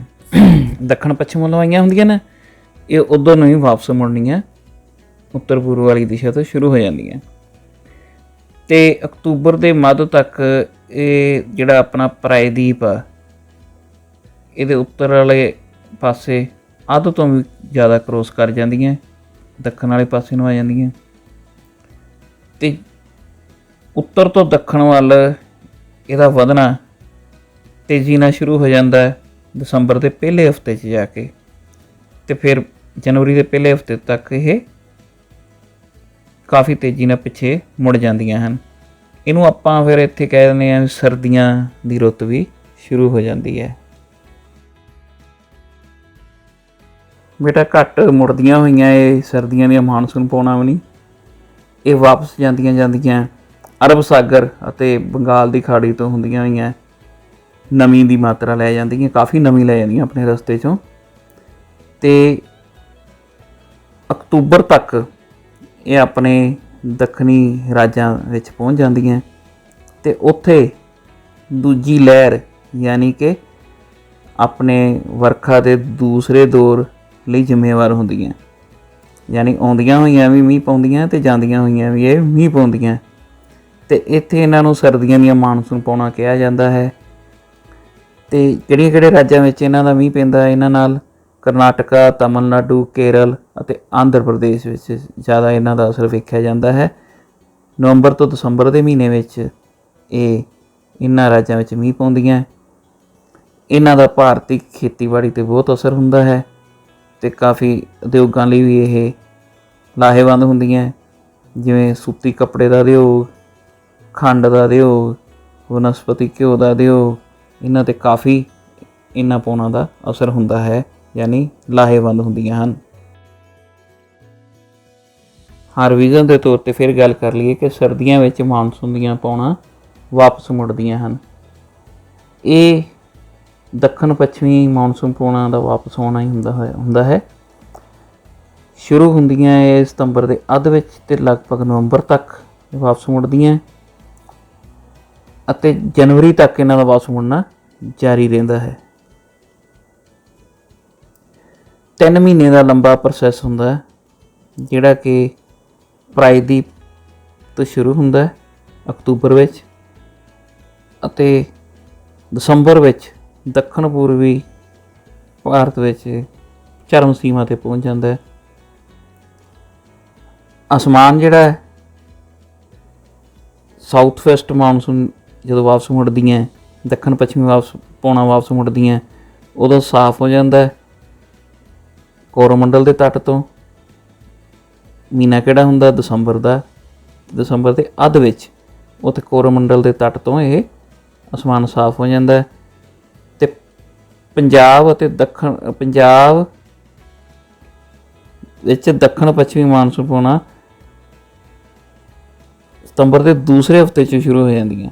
ਧਿਆਨ ਰੱਖਿਓ ਬੇਟਾ, ਪੰਜਾਬ ਵਿੱਚ ਦੱਖਣ ਪੱਛਮੀ ਦੀਆਂ ਮਾਨਸੂਨ ਪੌਣਾਂ ਸਤੰਬਰ ਦੇ ਦੂਜੇ ਹਫ਼ਤੇ ਤੋਂ ਵਾਪਸ ਹੋਣੀਆਂ ਸ਼ੁਰੂ ਹੋ ਜਾਂਦੀਆਂ। ਤਾਪਮਾਨ ਇਸ ਸਮੇਂ ਦੌਰਾਨ ਕਾਫੀ ਡਿੱਗਣੇ ਸ਼ੁਰੂ ਹੋ ਜਾਂਦੇ ਹੈ, ਅਸਮਾਨ ਸਾਫ਼ ਰਹਿਣਾ ਸ਼ੁਰੂ ਹੁੰਦਾ ਹੈ। ਅਤੇ ਇੱਕ ਹੋਰ ਚੀਜ਼ ਹੁੰਦੀ ਬੇਟਾ, ਭਾਰਤੀ ਜਿਹੜੇ ਸਮੁੰਦਰ ਹੈ, ਖਾਸ ਤੌਰ 'ਤੇ ਬੇ ਆਫ ਬੰਗਾਲ ਦੀ ਖਾੜੀ ਵਿੱਚ ਊਸ਼ਣ ਕਟਬੰਧੀ ਯਾਨੀ ਆਪਣਾ ਇਲਾਕਾ ਊਸ਼ਣ ਕਟਬੰਧ ਦਾ ਇਲਾਕਾ, ਇੱਥੇ ਚੱਕਰਵਾਤ, ਭਿਅੰਕਰ ਚੱਕਰਵਾਤ ਬਣਨੇ ਸ਼ੁਰੂ ਹੋ ਜਾਂਦੇ। ਤੂਫਾਨ ਜਿਨ੍ਹਾਂ ਨੂੰ ਆਪਾਂ ਕਹਿੰਦੇ ਚੱਕਰਵਾਤੀ ਤੂਫਾਨ ਬਣਨੇ ਸ਼ੁਰੂ ਹੋ ਜਾਂਦੇ ਹੈ ਜਦੋਂ ਇਹ ਮਾਨਸੂਨ ਪੌਣਾਂ ਇਸ ਰੁੱਤ ਵਿੱਚ ਵਾਪਸ ਮੁੜਦੀਆਂ। ਬੰਗਾਲ ਦੀ ਖਾੜੀ 'ਤੇ ਹਵਾ ਦਾ ਦਬਾਅ ਬਹੁਤ ਘੱਟ ਜਾਂਦਾ ਅਤੇ ਇਸੇ ਕਰਕੇ ਇਹ ਤੂਫਾਨ ਉੱਥੇ ਕਾਫੀ ਤਬਾਹੀ ਮਚਾਉਂਦੇ ਹਨ।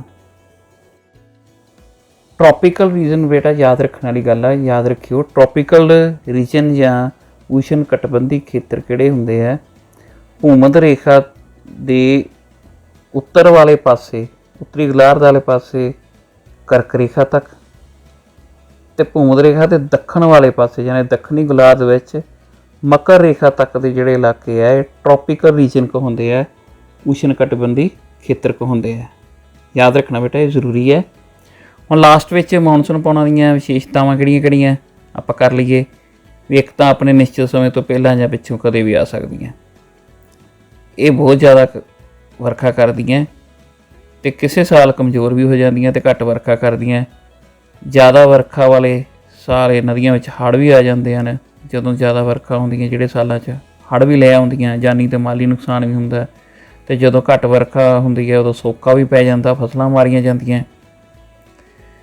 ਅਤੇ ਕਈ ਵਾਰੀ ਇਹ ਪੌਣਾਂ ਲਗਾਤਾਰ ਨਹੀਂ ਚੱਲਦੀਆਂ, ਕਈ ਵਾਰੀ ਰੁਕ ਵੀ ਜਾਂਦੀਆਂ, ਜਿਸ ਕਰਕੇ ਵਰਖਾ ਵਿੱਚ ਰੁਕਾਵਟ ਵੀ ਪੈ ਜਾਂਦੀ ਹੈ। ਆਸ ਹੈ ਬੇਟਾ ਤੁਹਾਨੂੰ ਮੌਨਸੂਨ ਬਾਰੇ ਜਾਣਕਾਰੀ ਬਹੁਤ ਚੰਗੀ ਲੱਗੀ ਹੋਵੇਗੀ। ਧੰਨਵਾਦ ਬੇਟਾ। ਆਓ ਬੇਟਾ ਹੁਣ ਆਪਾਂ ਭਾਰਤ ਦੇ ਮੌਸਮ ਅਤੇ ਰੁੱਤਾਂ ਬਾਰੇ ਗੱਲ ਕਰ ਲਈਏ। ਭਾਰਤ ਦੀ ਜਲਵਾਯੂ ਨੂੰ ਕਿਸ ਨਾਂ ਨਾਲ ਬੁਲਾਇਆ ਜਾਂਦਾ ਪਤਾ ਤੁਹਾਨੂੰ? ਮੌਨਸੂਨੀ ਜਲਵਾਯੂ। ਭਾਰਤੀ ਜਲਵਾਯੂ ਨੂੰ ਮੌਨਸੂਨੀ ਜਲਵਾਯੂ ਕਿਹਾ ਜਾਂਦਾ ਹੈ ਅਤੇ ਇਸ ਕਰਕੇ ਇੱਥੇ ਕਈ ਤਰ੍ਹਾਂ ਦੇ ਸੀਜ਼ਨ ਜਾਂ ਰੁੱਤਾਂ ਪਾਈਆਂ ਜਾਂਦੀਆਂ ਹਨ।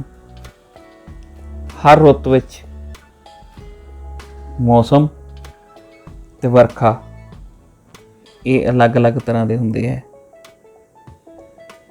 ਤੇ ਜਿਹੜੀਆਂ ਰੁੱਤਾਂ ਬਦਲਦੀਆਂ ਇਹਨਾਂ ਦਾ ਭਾਰਤ ਦੇ ਅੰਦਰੂਨੀ ਹਿੱਸਿਆਂ ਵਿੱਚ ਜ਼ਿਆਦਾ ਅਸਰ ਪੈਂਦਾ।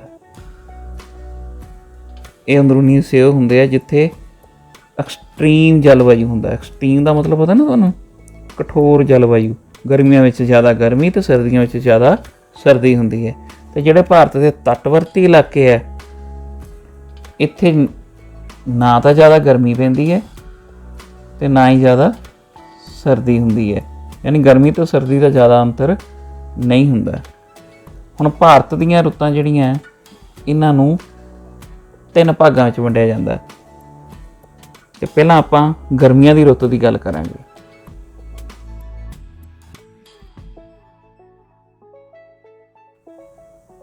ਗਰਮੀ ਦੀ ਰੁੱਤ ਜਿਹੜੀ ਹੈ ਉਹ ਉੱਤਰ ਵਿੱਚ ਯਾਨੀ ਉੱਤਰ ਪੱਛਮੀ ਭਾਰਤ ਵਿੱਚ ਅਪ੍ਰੈਲ ਤੋਂ ਸ਼ੁਰੂ ਹੋ ਜਾਂਦੀ ਹੈ ਤੇ ਜੁਲਾਈ ਤੱਕ ਚੱਲਦੀ ਹੈ, ਜੁਲਾਈ ਦੇ ਐਂਡ ਤੱਕ।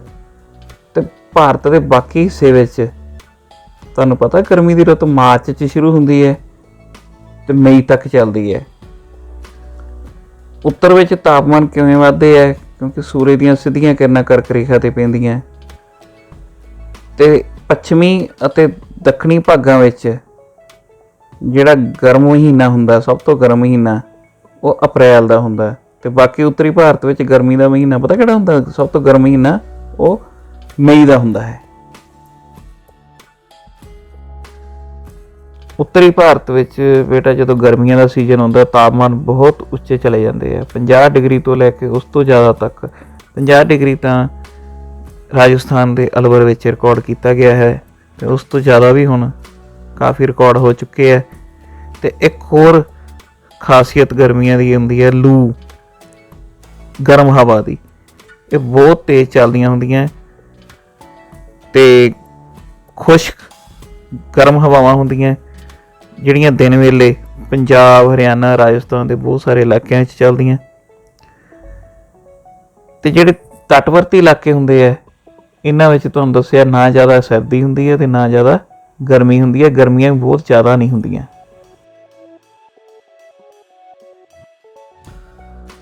ਨੈਕਸਟ ਹੈ ਬੇਟਾ ਆਪਣਾ ਸਰਦੀਆਂ ਦਾ ਸੀਜ਼ਨ, ਵਿੰਟਰ ਸੀਜ਼ਨ। ਇਹ ਨਵੰਬਰ ਤੋਂ ਲੈ ਕੇ ਮਾਰਚ ਦੇ ਅੱਧ ਤੱਕ ਚੱਲਦਾ ਹੈ। ਜਿਉਂ-ਜਿਉਂ ਇਸ ਸੀਜ਼ਨ ਦੌਰਾਨ ਉੱਤਰ ਵਾਲੇ ਪਾਸੇ ਜਾਈਏ ਤਾਂ ਤਾਪਮਾਨ ਘਟਦੇ ਹੀ ਜਾਂਦੇ ਹੁੰਦੇ ਹੈ। ਚੇਨਈ ਦੇ ਤੱਟ 'ਤੇ ਜੇ 24 ਡਿਗਰੀ ਤਾਪਮਾਨ ਰਹਿੰਦਾ ਹੈ, 24 ਡਿਗਰੀ ਸੈਂਟੀਗ੍ਰੇਡ ਦੀ ਗੱਲ ਕਰ ਰਹੇ ਹਾਂ, ਪਰ ਇੱਥੇ ਜ਼ਿਆਦਾਤਰ 10 ਤੋਂ 15 ਡਿਗਰੀ ਦੇ ਆਲੇ ਦੁਆਲੇ ਹੀ ਤਾਪਮਾਨ ਰਹਿੰਦਾ ਹੈ। ਦਸੰਬਰ ਤੇ ਜਨਵਰੀ ਦੇ ਮਹੀਨਿਆਂ ਵਿੱਚ ਵੀ ਰਾਤ ਦੇ ਤਾਪਮਾਨ ਕਾਫੀ ਘਟ ਜਾਂਦੇ ਹੈ ਤੇ ਕਈ ਵਾਰ ਤਾਂ ਉੱਤਰੀ ਭਾਰਤ ਵਿੱਚ ਇਹ ਜਮਾਵ ਦੇ ਬਿੰਦੂ ਤੋਂ 0 ਡਿਗਰੀ ਤੋਂ ਵੀ ਘਟ ਜਾਂਦੇ, ਮਾਈਨਸ ਵਿੱਚ ਵੀ ਆ ਜਾਂਦੇ ਆ। ਪਹਾੜੀ ਇਲਾਕੇ ਜਿਹੜੇ ਆ ਭਾਰਤ ਦੇ, ਹਿਮਾਚਲ ਦੇ ਇਲਾਕੇ, ਜੰਮੂ ਕਸ਼ਮੀਰ ਦੇ ਇਲਾਕੇ, ਉੱਤਰਾਖੰਡ, ਉੱਤਰ ਪ੍ਰਦੇਸ਼, ਉਹ ਬਰਫ਼ਬਾਰੀ ਐਕਸਪੀਰੀਅੰਸ ਕਰਦੇ ਆ, ਜਿਵੇਂ ਉੱਥੇ ਬਰਫ਼ਬਾਰੀ ਵੀ ਹੁੰਦੀ ਹੈ। ਜੰਮੂ ਅਤੇ ਕਸ਼ਮੀਰ ਵਿੱਚ ਦਰਾਸ ਦਾ ਇਲਾਕਾ, ਉੱਥੇ -45 ਡਿਗਰੀ ਤੱਕ ਵੀ ਤਾਪਮਾਨ ਪਹੁੰਚ ਜਾਂਦੇ ਆ। ਯਾਨੀ 0 ਤੋਂ 45 ਡਿਗਰੀ ਹੇਠਾਂ ਵੀ ਤਾਪਮਾਨ ਪਹੁੰਚ ਜਾਂਦਾ ਹੈ। ਇੰਨੀ ਕਠੋਰ ਸਰਦੀ ਪੈਂਦੀ ਹੈ।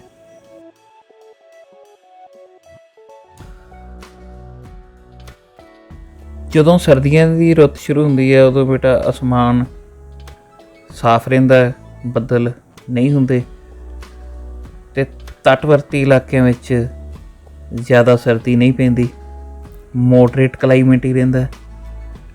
ਪੱਛਮੀ ਗੜਬੜੀਆਂ ਜਿਹੜੀਆਂ ਉਹ ਉਸ਼ਣ ਕਟਬੰਧੀ ਤੂਫਾਨ ਜਿਹੜੇ ਹੁੰਦੇ ਆ ਉਹ ਸ਼ੁਰੂ ਹੁੰਦੇ ਆ ਭੂਮੱਧ ਸਾਗਰੀ ਖੇਤਰਾਂ ਤੋਂ। ਪੱਛਮੀ ਗੜਬੜੀਆਂ ਨਾਲ ਮੀਂਹ ਪੈਂਦੇ ਆ, ਸਨੋਫਾਲ ਹੁੰਦੀ ਹੈ, ਬਰਫ਼ ਡਿੱਗਦੀ ਹੈ ਤੇ ਉੱਤਰੀ ਭਾਰਤ ਵਿੱਚ ਇਸ ਦੇ ਨਾਲ ਧੁੰਦ ਤੇ ਕੋਹਰਾ ਵੀ ਪੈਂਦਾ। ਜਦੋਂ ਇਹ ਪੱਛਮੀ ਗੜਬੜੀਆਂ ਉੱਤਰੀ ਭਾਰਤ ਵੱਲ ਅੱਗੇ ਵੱਧਦੀਆਂ ਤੇ ਬੱਦਲ ਆਉਂਦੇ ਆ ਜਿਹੜੇ ਮੀਂਹ ਲੈ ਕੇ ਆਉਂਦੇ ਆ, ਨਾਲ ਬਰਫ਼ਬਾਰੀ ਲੈ ਕੇ ਆਉਂਦੇ ਆ, ਤਾਪਮਾਨ ਵੀ ਘਟਦੇ ਆ। ਤੇ ਇਹ ਆਪਣੀ ਨਮੀ ਕਿੱਥੋਂ ਲੈ ਕੇ ਆਉਂਦੀਆਂ? ਇਹ ਭੂਮੱਧ ਸਾਗਰ ਤੋਂ ਜਾਂ ਫਿਰ ਅੰਧ ਮਹਾਸਾਗਰ ਤੋਂ ਇਹ ਆਪਣੀਆਂ ਜੋ ਨਮੀ ਦੀ ਮਾਤਰਾ ਆਪਣੀ ਲੈ ਕੇ ਆਉਂਦੀਆਂ। ਅੱਛਾ, ਇਹਨਾਂ ਦੁਆਰਾ ਲਿਆਂਦਾ ਹੋਇਆ ਮੀਂਹ ਰਬੀ ਦੀਆਂ ਫਸਲਾਂ ਯਾਨੀ ਹਾੜੀ ਦੀਆਂ ਫਸਲਾਂ ਲਈ ਬਹੁਤ ਲਾਹੇਵੰਦ ਹੁੰਦਾ, ਜਿਵੇਂ ਕਣਕ, ਜੌਂ, ਛੋਲੇ ਹੋਏ, ਸਰੋਂ ਹੋਈ ਆਦਿ ਲਈ ਇਹ ਲਾਹੇਵੰਦ ਮੀਂਹ ਲੈ ਕੇ ਆਉਂਦੀਆਂ ਪੱਛਮੀ ਗੜਬੜੀਆਂ।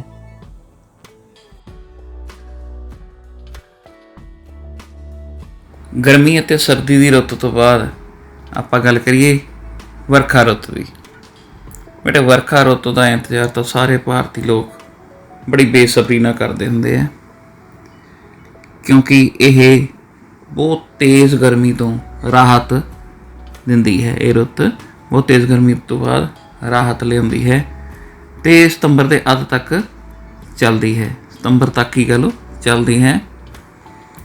ਸਾਰੇ ਦੇਸ਼ ਵਿੱਚ ਇਹ ਤਬਦੀਲੀ ਮੌਨਸੂਨ ਦੇ ਆਉਣ ਨਾਲ ਹੀ ਹੁੰਦੀ ਹੈ ਅਤੇ ਇਸ ਮੌਸਮ ਦੌਰਾਨ ਤਾਪਮਾਨ ਉੱਚ ਹੁੰਦੇ ਹੈ, ਹਵਾ 'ਚ ਨਮੀ ਹੁੰਦੀ ਹੈ ਕਾਫੀ ਮਾਤਰਾ ਵਿੱਚ, ਪਸੀਨਾ ਵੀ ਬਹੁਤ ਆਉਂਦਾ ਹੁੰਦਾ, ਬੱਦਲਵਾਈ ਛਾਈ ਰਹਿੰਦੀ ਹੈ ਅਤੇ ਜਿਹੜਾ ਮੀਂਹ ਹੈ ਉਹ ਮੱਧਮ ਦਰਜੇ ਤੋਂ ਲੈ ਕੇ ਭਾਰੀ ਦਰਜੇ ਦਾ ਜਿਹੜਾ ਮੀਂਹ ਚੱਲਦਾ ਹੈ।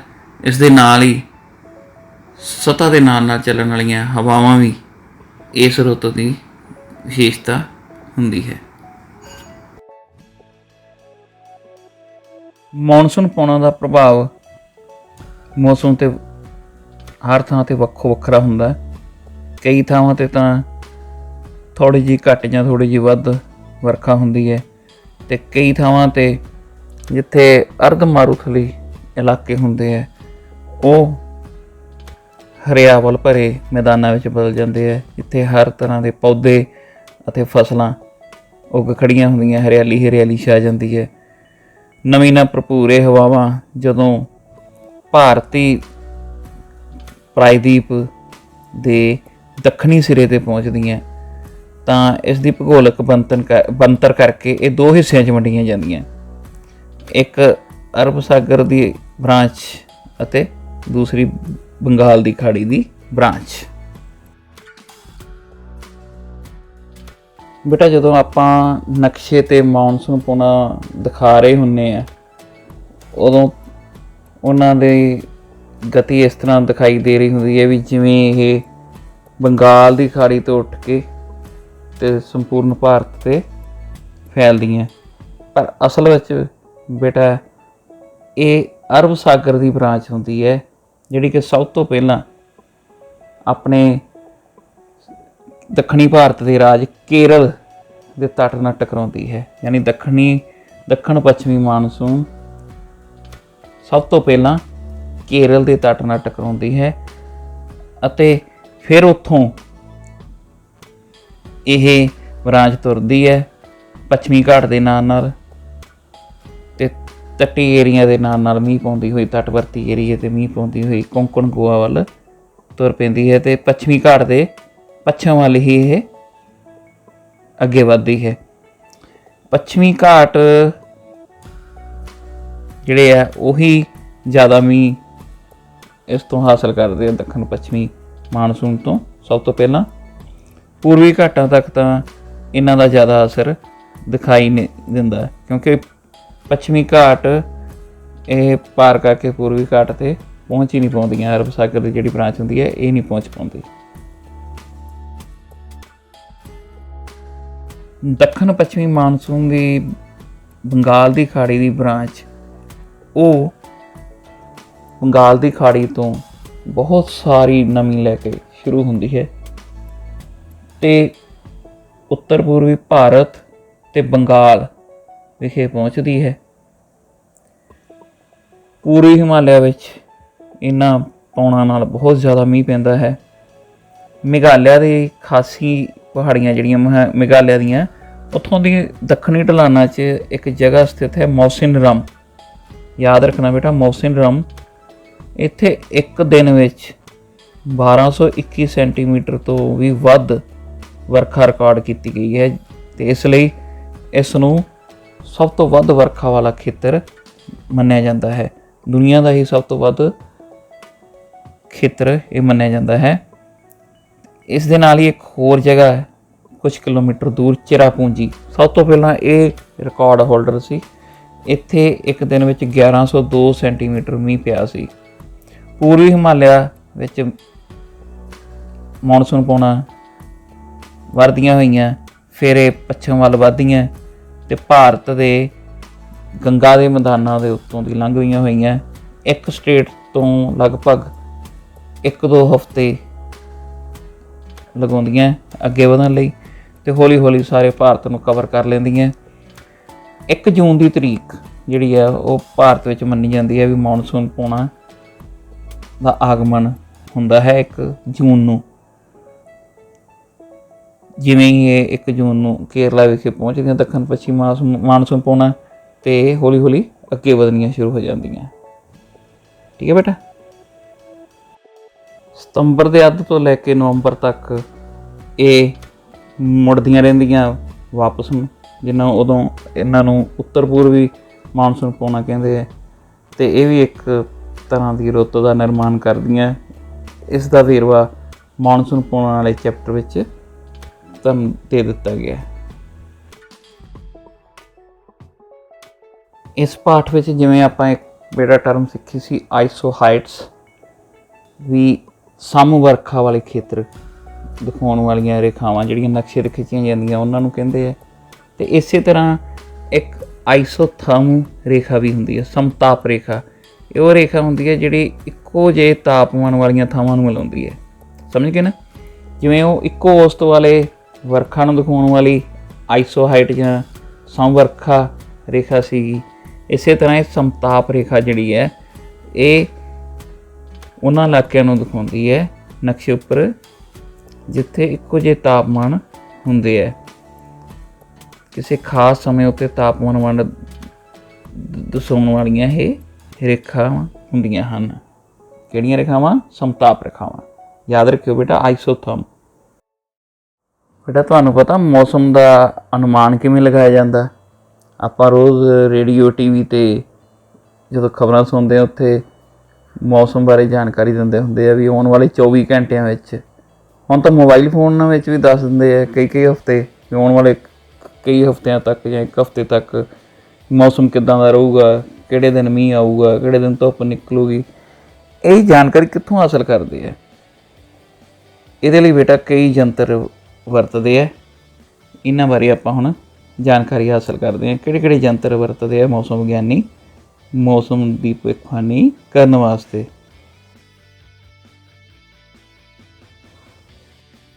ਪਹਿਲੇ ਨੰਬਰ 'ਤੇ ਤਾਂ ਆਉਂਦਾ ਹੈ ਮੈਕਸੀਮਮ ਮਿਨੀਮਮ ਥਰਮਾਮੀਟਰ। ਮੈਕਸੀਮਮ ਮਤਲਬ ਸਮਝਦੇ ਹੋ ਵੱਧ ਤੋਂ ਵੱਧ, ਮਿਨੀਮਮ ਘੱਟ ਤੋਂ ਘੱਟ। ਇਸ ਨੂੰ ਟੈਕਨੀਕਲ ਭਾਸ਼ਾ 'ਚ ਉੱਚਤਮ ਅਤੇ ਨਿਊਨਤਮ ਥਰਮਾਮੀਟਰ ਕਹਿੰਦੇ ਆ। ਥਰਮਾਮੀਟਰ ਤੁਹਾਨੂੰ ਪਤਾ ਹੀ ਹੈ ਤਾਪਮਾਨ ਮਾਪਣ ਲਈ ਵਰਤਿਆ ਜਾਣ ਵਾਲਾ ਯੰਤਰ ਹੈ। ਅਤੇ ਜਦੋਂ ਕਿਸੇ ਥਾਂ ਦਾ ਜਲਵਾਯੂ ਜਾਂ ਮੌਸਮ ਪਤਾ ਕਰਨਾ ਹੋਵੇ ਤਾਂ ਉੱਥੋਂ ਦੇ ਤਾਪਮਾਨ ਦੀ ਜਾਣਕਾਰੀ ਬਹੁਤ ਜ਼ਰੂਰੀ ਹੁੰਦੀ ਹੈ। ਇਹ ਥਰਮਾਮੀਟਰ ਬਣਿਆ ਕਿੱਦਾਂ ਦਾ ਹੁੰਦਾ ਬੇਟੇ? ਦੇਖੋ ਧਿਆਨ ਨਾਲ। ਇਹ 2 ਜੁੜੀਆਂ ਹੋਈਆਂ ਨਾਲੀਆਂ ਜਿਹੜੀਆਂ U ਸ਼ੇਪ ਦੀਆਂ ਹੁੰਦੀਆਂ ਉਹਨਾਂ ਨਾਲ ਬਣਿਆ ਹੁੰਦਾ। ਇੱਕ ਨਾਲੀ ਜਿਹੜੀ ਟਿਊਬ ਹੈ ਉਹਦੇ ਰਾਹੀਂ ਦਿਨ ਦਾ ਵੱਧ ਤੋਂ ਵੱਧ ਤਾਪਮਾਨ, ਅਤੇ ਦੂਜੀ ਜਿਹੜੀ ਹੈ ਉਹ ਰਾਤ ਦਾ ਘੱਟ ਤੋਂ ਘੱਟ ਤਾਪਮਾਨ ਮਾਪਦੀ ਹੈ। ਇਹ ਤਾਪਮਾਨ ਡਿਗਰੀਆਂ ਵਿੱਚ ਮਾਪਿਆ ਜਾਂਦਾ ਹੈ, ਚਾਹੇ ਉਹ ਸੈਂਟੀਗ੍ਰੇਡ ਹੋਣ ਅਤੇ ਚਾਹੇ ਉਹ ਫਾਰਨਹੀਟ। ਸਮਝ ਗਏ ਨਾ? ਸੈਂਟੀਗ੍ਰੇਡ ਜਾਂ ਫਾਰਨਹੀਟ ਡਿਗਰੀਆਂ ਵਿੱਚ ਇਹ ਤਾਪਮਾਨ ਮਾਪਿਆ ਜਾਂਦਾ ਹੈ। ਆਪਾਂ ਵਾਯੂ ਦਾਬ ਦੀ ਗੱਲ ਕਰਦੇ ਹੁੰਦੇ ਬੇਟਾ। ਇਹ ਵਾਯੂ ਦਾਬ ਹਵਾ ਦੇ ਦਾਬ ਨੂੰ ਮਾਪਣ ਲਈ ਬਣਾਇਆ ਹੋਇਆ ਯੰਤਰ ਹੁੰਦਾ ਹੈ। ਇਸ ਦਾ ਨਾਮ ਹੁੰਦਾ ਹੈ ਐਨਰੋਇਡ ਬੈਰੋਮੀਟਰ। ਇਸ ਦੇ ਵਿੱਚ ਕੀ ਵਰਤਦੇ ਆ? ਇੱਕ ਛੋਟੀ ਜਿਹੀ ਜਿਹੜੀ ਮੁੜ ਜਾਂਦੀ ਛੇਤੀ, ਫਲੈਕਸੀਬਲ ਹੁੰਦੀ ਹੈ, ਧਾਤ ਦੀ ਡੱਬੀ ਵਰਤੀ ਜਾਂਦੀ ਇਸ ਵਿੱਚ। ਇਸ ਨੂੰ ਐਨਰੋਇਡ ਸੈੱਲ ਜਾਂ ਕੈਪਸੂਲ ਵੀ ਕਹਿੰਦੇ ਹਨ। ਬਰੀਲੀਅਮ ਤੇ ਕਾਪਰ ਦੇ ਯੋਗਕ ਨਾਲ ਇਹ ਬਣੀ ਹੁੰਦੀ ਹੈ। ਇਸ ਵਿੱਚੋਂ ਹਵਾ ਕੱਢ ਦਿੱਤੀ ਜਾਂਦੀ ਹੈ। ਤੇ ਜੇ ਆਪਾਂ ਗੱਲ ਕਰੀਏ ਸਿੰਪਲ ਭਾਸ਼ਾ ਵਿੱਚ, ਇਸ ਡੱਬੀ ਵਿੱਚੋਂ ਹਵਾ ਕੱਢ ਕੇ ਹਲਕੀ ਤੇ ਪਤਲੀ ਚਾਦਰ ਨਾਲ ਇਹਨੂੰ ਬੰਦ ਕਰ ਦਿੱਤਾ ਜਾਂਦਾ ਤੇ ਡੱਬੀ ਦੇ ਅੰਦਰ ਇੱਕ ਸਪਰਿੰਗ ਹੁੰਦਾ। ਸਪਰਿੰਗ ਸਮਝਦੇ ਨਾ, ਸਪਰਿੰਗ ਜਿਹਾ ਹੁੰਦਾ। ਜਦੋਂ ਹਵਾ ਇਹਦੇ 'ਤੇ ਆਪਣਾ ਦਬਾਅ ਪਾਉਂਦੀ ਹੈ ਤਾਂ ਡੱਬੀ ਦੇ ਅੰਦਰ ਸਪਰਿੰਗ ਨਾਲ ਲੱਗੀ ਹੋਈ ਸੂਈ ਜਿਹੜੀ ਹੈ ਉਹ ਘੁੰਮਦੀ ਹੈ। ਜਿੰਨਾ ਦਬਾਅ ਪਵੇਗਾ ਤੇ ਉਨਾ ਸੂਈ ਜ਼ਿਆਦਾ ਘੁੰਮੇਗੀ ਤੇ ਸੂਈ ਆਪਣੇ ਅੰਕੜਿਆਂ 'ਤੇ ਜਾ ਟਿਕਦੀ ਹੈ। ਤੇ ਇਹਨਾਂ ਅੰਕੜਿਆਂ ਨੂੰ ਪੜ੍ਹ ਕੇ ਆਪਾਂ ਨੂੰ ਪਤਾ ਲੱਗ ਜਾਂਦਾ ਹੈ ਕਿ ਵਾਯੂ ਦਾਬ ਕਿੰਨਾ ਹੁੰਦਾ। ਆਮ ਤੌਰ 'ਤੇ ਇਸ ਦੀ ਇਕਾਈ ਮਿਲੀ ਬਾਰ ਹੁੰਦੀ ਬੇਟਾ, ਇਹ ਮਿਲੀ ਬਾਰਾਂ ਵਿੱਚ ਦੱਸਿਆ ਜਾਂਦਾ ਹੈ। ਯਾਦ ਰੱਖੋਗੇ ਨਾ। ਐਨਰਾਇਡ ਬੈਰੋਮੀਟਰ ਵਿੱਚ ਜਿਹੜਾ ਤਾਪਮਾਨ ਹੈ, ਵਾਯੂ ਦਾਬ ਹੈ, ਦੇਖੋ ਭੁਲੇਖਾ ਪੈ ਚੱਲਾ ਸੀ। ਐਨਰਾਇਡ ਬੈਰੋਮੀਟਰ ਵਿੱਚ ਜਿਹੜਾ ਵਾਯੂ ਦਾਬ ਹੈ ਉਹ ਮਿਲੀ ਬਾਰਾਂ ਵਿੱਚ ਦੱਸਿਆ ਜਾਂਦਾ ਹੈ। ਵਾਯੂ ਦਾਬ ਦੀ ਇਕਾਈ ਕੀ ਹੈ? ਮਿਲੀ ਬਾਰ। ਤੇ ਯੰਤਰ ਕਿਹੜਾ ਹੈ? Aneroid barometer.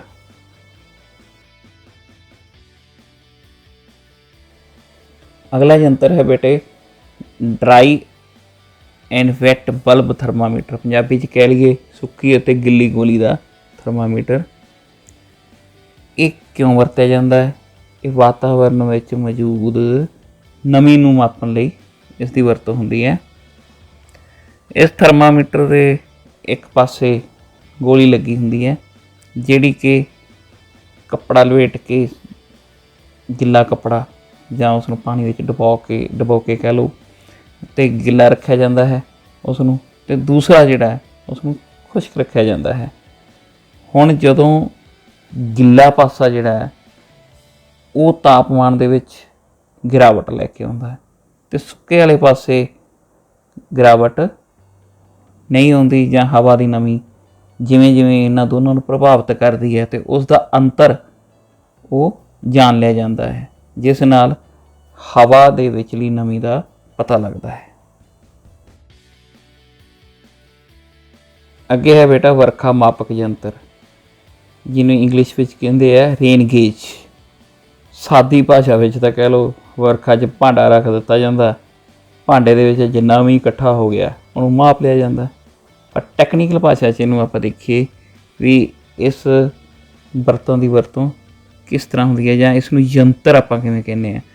ਇਹਦੀ ਵਰਤੋਂ ਕਰਦੇ ਆ ਮੌਸਮ ਵਿਗਿਆਨੀ ਜਾਂ ਜਲ ਵਿਗਿਆਨੀ। ਕਾਹਦੇ ਲਈ? ਵੀ ਇੱਕ ਨਿਸ਼ਚਿਤ ਸਮੇਂ ਦੌਰਾਨ ਕਿਸੇ ਸਥਾਨ ਉੱਤੇ ਕਿੰਨਾ ਮੀਂਹ ਪਿਆ ਜਾਂ ਕਿੰਨਾ ਜਲ ਉੱਪਰ ਥੱਲੇ ਨੂੰ ਆਇਆ। ਜਿਹੜਾ ਇੱਕ ਸਟੈਂਡਰਡ ਦਾ ਰੇਨ ਗੇਜ ਹੁੰਦਾ ਵਰਖਾ ਮਾਪਕ ਯੰਤਰ, ਉਸ ਦੇ ਉੱਤੇ ਇੱਕ ਕੀਪ ਲੱਗੀ ਹੁੰਦੀ ਹੈ ਜਿਹੜੀ ਕਿ ਨਿਸ਼ਾਨ ਲੱਗੇ ਸਿਲੰਡਰਾਂ ਦਾ ਪਾਣੀ ਉਸ ਵਿੱਚ ਭਰਿਆ ਜਾਂਦਾ ਕੀਪ ਰਾਹੀਂ, ਅਤੇ 2 ਸੈਂਟੀਮੀਟਰ ਇਹਨਾਂ ਦਾ ਵਿਆਸ ਹੁੰਦਾ, ਅਤੇ ਜਿਹੜਾ ਫਿੱਟ ਹੋ ਜਾਂਦਾ ਇੱਕ ਵੱਡੇ ਸਿਲੰਡਰ ਦੇ ਵਿੱਚ, ਕੰਟੇਨਰ ਜਾਂ ਭਾਂਡਾ ਕਹਿ ਲਓ। ਅਤੇ ਉਹ ਕੰਟੇਨਰ ਦਾ ਅਰਧ ਵਿਆਸ 20 ਸੈਂਟੀਮੀਟਰ ਹੁੰਦਾ ਅਤੇ ਉਹ 50 ਸੈਂਟੀਮੀਟਰ ਲੰਮਾ ਹੁੰਦਾ। ਜੇ ਨਿਸ਼ਾਨ ਲੱਗੇ ਸਿਲੰਡਰਾਂ ਦਾ ਪਾਣੀ ਭਰ ਜਾਂਦਾ, ਜਾਂ ਸਿਲੰਡਰ ਰੱਖਿਆ ਉਹ ਭਰ ਗਿਆ, ਤਾਂ ਜਿਹੜਾ ਬਾਹਰਲਾ ਭਾਂਡਾ ਕੰਟੇਨਰ ਉਹ ਉਸ ਵਿੱਚ ਪਾਣੀ ਡੁੱਲਣਾ ਸ਼ੁਰੂ ਹੋ ਜਾਂਦਾ, ਓਵਰਫਲੋ ਹੋਣਾ ਸ਼ੁਰੂ ਹੋ ਜਾਂਦਾ।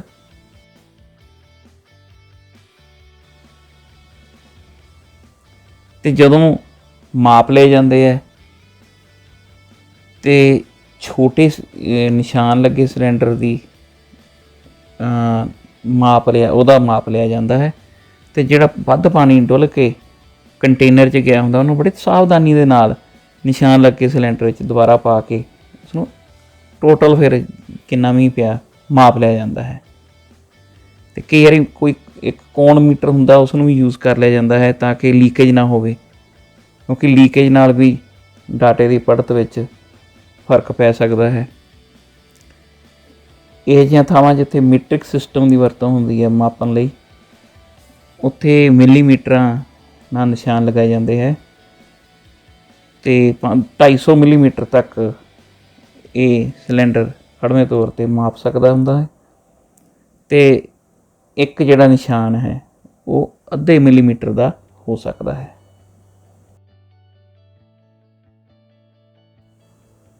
ਇਹ ਹੈ ਬੇਟਾ ਵਾਯੂ ਦਿਸ਼ਾ ਸੂਚਕ ਯੰਤਰ। ਇਸ ਨੂੰ ਪੌਣ ਕੁੱਕੜ ਵੀ ਕਹਿੰਦੇ ਹੈ।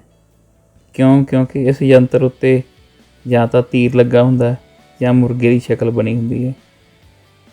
ਇਹ ਤੀਰ ਜਾਂ ਮੁਰਗਾ ਜਿਹੜਾ ਹੈ ਸਿੱਧੀ ਲੰਮੀ ਧੁਰੀ 'ਤੇ ਘੁੰਮਦਾ ਹੈ। ਇਸ ਮੁਰਗੇ ਦੇ ਥੱਲੇ 4 ਦਿਸ਼ਾਵਾਂ ਦੇ ਨਾਂ ਹੇਠ ਲਿਖੀਆਂ ਸੀਖਾਂ ਰਾਹੀਂ ਦੱਸੇ ਜਾਂਦੇ ਹਨ। ਜਦੋਂ ਹਵਾ ਚੱਲਦੀ ਹੈ ਤਾਂ ਮੁਰਗੇ ਦਾ ਮੂੰਹ ਘੁੰਮ ਕੇ ਉਸੇ ਪਾਸੇ ਹੋ ਜਾਂਦਾ ਹੈ ਜਿਸ ਪਾਸੇ ਤੋਂ ਹਵਾ ਆਉਂਦੀ ਹੈ, ਅਤੇ ਸੀਖ ਉੱਤੇ ਦਿੱਤੇ ਨਿਸ਼ਾਨ ਤੋਂ ਵਾਯੂ ਦੀ ਦਿਸ਼ਾ ਦਾ ਪਤਾ ਲੱਗ ਜਾਂਦਾ ਹੈ। ਅਖੀਰ ਵਿੱਚ ਇੱਕ ਹੋਰ ਮਹੱਤਵਪੂਰਨ ਯੰਤਰ ਹੈ ਬੇਟਾ, ਜਿਸ ਨੂੰ ਕਹਿੰਦੇ ਹਨ ਅਨੀਮੋਮੀਟਰ, ਯਾਨੀ ਕਿ ਵਾਯੂ ਵੇਗ ਮਾਪਕ ਯੰਤਰ। ਇਹ ਉਹ ਯੰਤਰ ਹੈ ਜਿਹੜਾ ਹਵਾ ਦੀ ਰਫ਼ਤਾਰ ਮਾਪਣ ਲਈ ਵਰਤਿਆ ਜਾਂਦਾ ਹੈ। ਅਤੇ ਇਹਦੇ 'ਤੇ ਵੀ ਵਿੰਡ ਵੇਨ ਦੀ ਤਰ੍ਹਾਂ, ਦਿਸ਼ਾ ਸੂਚਕ ਦੀ ਤਰ੍ਹਾਂ ਇੱਕ ਪੋਲ ਜਿਹਾ ਹੁੰਦਾ ਅਤੇ ਉਹਦੇ 'ਤੇ 4 ਕੌਲੀਆਂ ਲੱਗੀਆਂ ਹੁੰਦੀਆਂ। ਇਹ ਕੌਲੀਆਂ ਜਿਸ ਰਫ਼ਤਾਰ ਨਾਲ ਘੁੰਮਦੀਆਂ ਉਸ ਦੀ ਰੀਡਿੰਗ ਲੈ ਲਈ ਜਾਂਦੀ ਹੈ, ਅਤੇ ਇਹ ਉਹਨਾਂ ਦੀ ਰਫ਼ਤਾਰ ਨੂੰ ਮੀਲਾਂ ਜਾਂ ਕਿਲੋਮੀਟਰਾਂ ਵਿੱਚ ਦੱਸਦਾ ਹੈ। ਮੌਸਮ ਅਤੇ ਜਲਵਾਯੂ ਦੇ ਅਧਿਐਨ ਦੇ ਨਾਲ ਨਾਲ ਸਾਨੂੰ ਪੂਰੀ ਜਾਣਕਾਰੀ ਉਦੋਂ ਤੱਕ ਹੁੰਦੀ ਹੈ ਜਦੋਂ ਤੱਕ ਆਪਾਂ ਉਹਨਾਂ ਹਾਲਾਤਾਂ ਨੂੰ ਵੀ ਜਾਣੀਏ ਜਿਹੜੀਆਂ ਆਪਣੇ ਧਰਤੀ ਵਾਸੀਆਂ ਦੇ ਜੀਵਨ 'ਤੇ ਬਹੁਤ ਜ਼ਿਆਦਾ ਪ੍ਰਭਾਵ ਪਾਉਂਦੀਆਂ। ਉਹਨਾਂ ਵਿੱਚ ਕੁਝ ਕੁਦਰਤੀ ਆਫਤਾਂ ਦੀ ਗੱਲ ਕਰਨੀ ਜ਼ਰੂਰੀ ਹੈ, ਜਿਹੜੀਆਂ ਕਿ ਧਰਤੀ ਦੇ ਕੁਦਰਤੀ ਪ੍ਰਕਿਰਿਆ ਜੋ ਚੱਲ ਰਹੀ ਹੈ ਧਰਤੀ ਦੀ, ਉਹਦੇ 'ਤੇ ਬਹੁਤ ਮਾੜਾ ਅਸਰ ਪਾਉਂਦੀਆਂ। ਜਿਵੇਂ ਹੜ੍ਹ ਹੋ ਗਏ, ਤੂਫਾਨ ਹੋ ਗਏ, ਚੱਕਰਵਾਤੀ ਤੂਫਾਨ ਹੋ ਗਏ, ਜਵਾਲਾਮੁਖੀ ਦੇ ਵਿਸਫੋਟ ਹੋ ਗਏ, ਭੂਚਾਲ, ਸੁਨਾਮੀਆਂ, ਸੋਕੇ ਆਦਿ ਜਿਹੜੇ ਪ੍ਰੋਸੈਸ ਹੁੰਦੇ ਹੈ ਜਾਂ ਆਪਾਂ ਕਰੀਏ ਆਫਤਾਂ ਹੁੰਦੀਆਂ, ਇਹ ਬਹੁਤ ਜ਼ਿਆਦਾ ਅਸਰ ਪਾਉਂਦੀਆਂ, ਜਾਨੀ ਅਤੇ ਮਾਲੀ ਬਹੁਤ ਜ਼ਿਆਦਾ ਨੁਕਸਾਨ ਕਰਦੀਆਂ ਅਤੇ ਵਾਤਾਵਰਨ 'ਤੇ ਵੀ ਬਹੁਤ ਅਸਰ ਪਾਉਂਦੀਆਂ। ਇਹਨਾਂ ਬਾਰੇ ਪੜ੍ਹਨਾ ਵੀ ਜ਼ਰੂਰੀ ਹੈ। ਆਓ ਪਹਿਲਾਂ ਆਪਾਂ ਸੁਨਾਮੀ ਬਾਰੇ ਪੜ੍ਹੀਏ।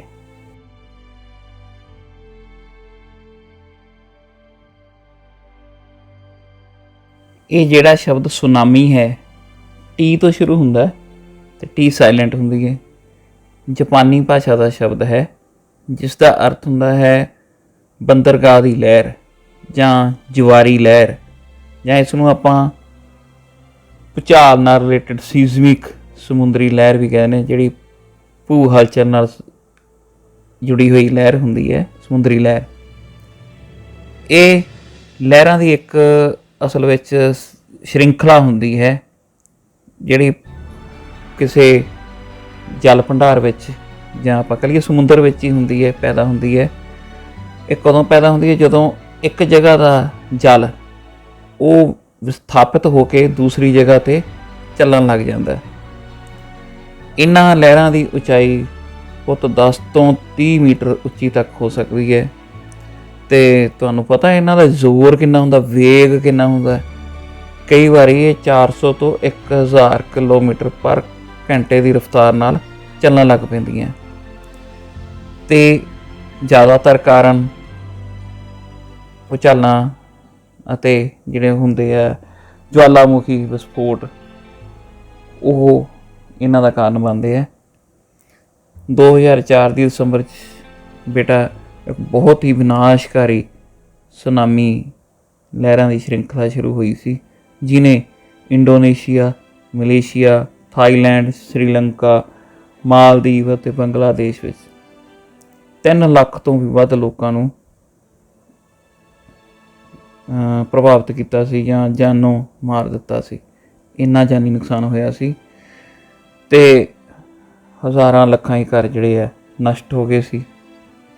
ਪਸ਼ੂ ਧਨ ਦੀ ਬਹੁਤ ਹਾਨੀ ਹੋਈ, ਫਸਲਾਂ ਤਬਾਹ ਹੋ ਗਈਆਂ, ਸੜਕਾਂ, ਰੇਲਵੇ, ਪੁਲ ਆਦਿ ਸਾਰੇ ਇਹਦੇ ਨਾਲ ਤਬਾਹ ਹੋ ਗਏ ਸੀ। ਇਹਨਾਂ ਸੁਨਾਮੀ ਲਹਿਰਾਂ ਦਾ ਭਾਰਤ 'ਤੇ ਵੀ ਬਹੁਤ ਅਸਰ ਪਿਆ ਸੀ। ਭਾਰਤ ਦੇ ਤਟਵਰਤੀ ਜਿਹੜੇ ਇਲਾਕੇ ਆ, ਆਂਧਰਾ ਪ੍ਰਦੇਸ਼ ਦੇ, ਤਮਿਲਨਾਡੂ ਅਤੇ ਕੇਰਲਾ ਦੇ, ਉੱਥੇ ਬਹੁਤ ਅਸਰ ਪਾਇਆ ਇਸ ਨੇ।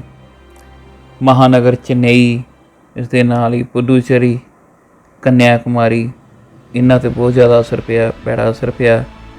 10,500 ਲੋਕਾਂ ਦੀਆਂ ਜਾਨਾਂ ਇਸ ਸੁਨਾਮੀ ਨੇ ਲੈ ਲਈਆਂ ਸੀ ਅਤੇ 10,000 ਕਰੋੜ ਦੇ ਲਗਭਗ 10,000 ਕਰੋੜ ਰੁਪਏ ਦੇ ਲਗਭਗ ਸੰਪੱਤੀ ਦਾ ਨੁਕਸਾਨ ਵੀ ਹੋਇਆ ਸੀ।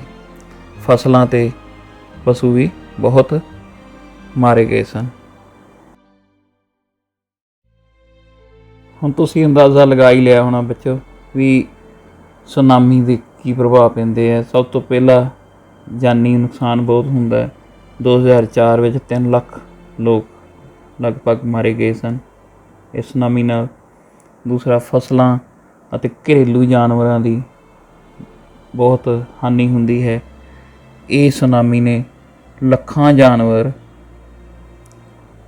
ਪਸ਼ੂ ਅਤੇ ਦਰਖਤ, ਇਹਨਾਂ ਦਾ ਵੀ ਨੁਕਸਾਨ ਕੀਤਾ। ਅਤੇ ਦਰਖਤਾਂ ਦੇ ਨਾਲ ਨਾਲ ਤੁਹਾਨੂੰ ਪਤਾ ਪੰਛੀਆਂ ਦਾ ਆਵਾਸ ਹੁੰਦਾ ਦਰਖਤਾਂ 'ਤੇ, ਅਤੇ ਉਹ ਪੰਛੀਆਂ ਦਾ ਵੀ ਰਹਿਣ ਬਸੇਰੇ ਟੁੱਟ ਗਏ।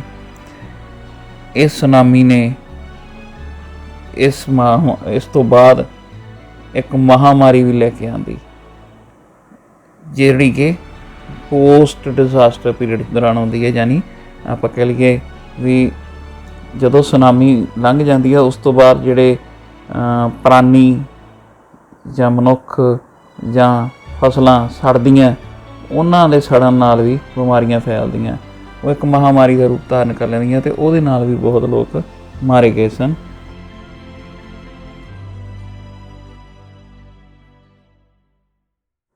ਤੀਸਰੀ ਚੀਜ਼ ਜਿਹੜੀ ਹੈ ਉਹ ਤੁਹਾਨੂੰ ਪਤਾ ਹੀ ਹੈ ਕਿ ਵੇਗ ਸੁਨਾਮੀ ਲਹਿਰਾਂ ਦਾ ਇੰਨਾ ਜ਼ਿਆਦਾ ਹੁੰਦਾ ਕਿ ਖੜ੍ਹੀਆਂ ਹੋਈਆਂ ਫਸਲਾਂ ਵੀ ਤਬਾਹ ਹੋ ਜਾਂਦੀਆਂ। ਅਤੇ ਇਸ ਤੋਂ ਵੀ ਵੱਧ ਹੈਰਾਨੀ ਵਾਲੀ ਗੱਲ ਇਹ ਹੈ ਕਿ ਫਸਲਾਂ ਤਾਂ ਤਬਾਹ ਹੁੰਦੀਆਂ ਹੀ ਹੁੰਦੀਆਂ, ਜਿਹੜੀ ਉਪਜਾਊ ਮਿੱਟੀ ਖੇਤਾਂ ਵਿੱਚ ਹੁੰਦੀ ਹੈ ਉਹ ਵੀ ਤੱਟੀ ਖੇਤਰਾਂ 'ਚ ਜਿਹੜੀ ਹੁੰਦੀ ਹੈ ਉਹ ਵੀ ਸਾਰੀ ਵਹਿ ਕੇ ਸਮੁੰਦਰਾਂ ਵੱਲ ਨੂੰ ਚਲੀ ਜਾਂਦੀ ਹੈ। ਯਾਨੀ ਜ਼ਮੀਨ ਵੀ ਅਣਉਪਜਾਊ ਹੋ ਜਾਂਦੀ ਹੈ। ਲਾਸਟ 'ਤੇ ਆਪਾਂ ਕਹਿੰਦੇ ਹਾਂ ਵੀ ਇਹ ਕੁਦਰਤੀ ਆਫਤਾਂ ਬਹੁਤ ਜ਼ਿਆਦਾ ਸੰਪੱਤੀ ਦਾ ਨੁਕਸਾਨ ਕਰਦੀਆਂ। ਇਹਦੇ ਵਿੱਚ ਰਿਹਾਇਸ਼ੀ ਇਕਾਈਆਂ, ਜਿਹਦੇ ਵਿੱਚ ਆਪਾਂ ਮਕਾਨ ਮੇਨ ਤੌਰ 'ਤੇ ਕਹਿੰਦੇ ਹੁੰਦੇ ਹਾਂ, ਸੜਕਾਂ, ਪੁਲ, ਰੇਲਵੇ ਪੁਲ ਜਾਂ ਸੜਕੀ ਪੁਲ, ਸਮੁੰਦਰੀ ਜਹਾਜ਼ ਜਿਹੜੇ ਬੰਦਰਗਾਹਾਂ 'ਤੇ ਖੜ੍ਹੇ ਹੁੰਦੇ ਹੈ, ਕਈ ਵਾਰ ਬੰਦਰਗਾਹਾਂ ਨੂੰ ਵੀ ਨੁਕਸਾਨ ਪਹੁੰਚਾਉਂਦੀਆਂ। ਅਤੇ ਕੁੱਲ ਮਿਲਾ ਕੇ ਕਰੋੜਾਂ ਰੁਪਈਆਂ ਦਾ ਨੁਕਸਾਨ ਇਹ ਸੁਨਾਮੀ ਲਹਿਰਾਂ ਕਰਦੀਆਂ ਹਨ। ਅਤੇ ਇਸੇ ਤਰ੍ਹਾਂ ਆਪਣਾ ਇਸ ਦੇ ਨਾਲ ਹੀ ਇਹ ਚੈਪਟਰ ਸੁਨਾਮੀ ਲਹਿਰਾਂ ਦਾ ਖਤਮ ਹੁੰਦਾ।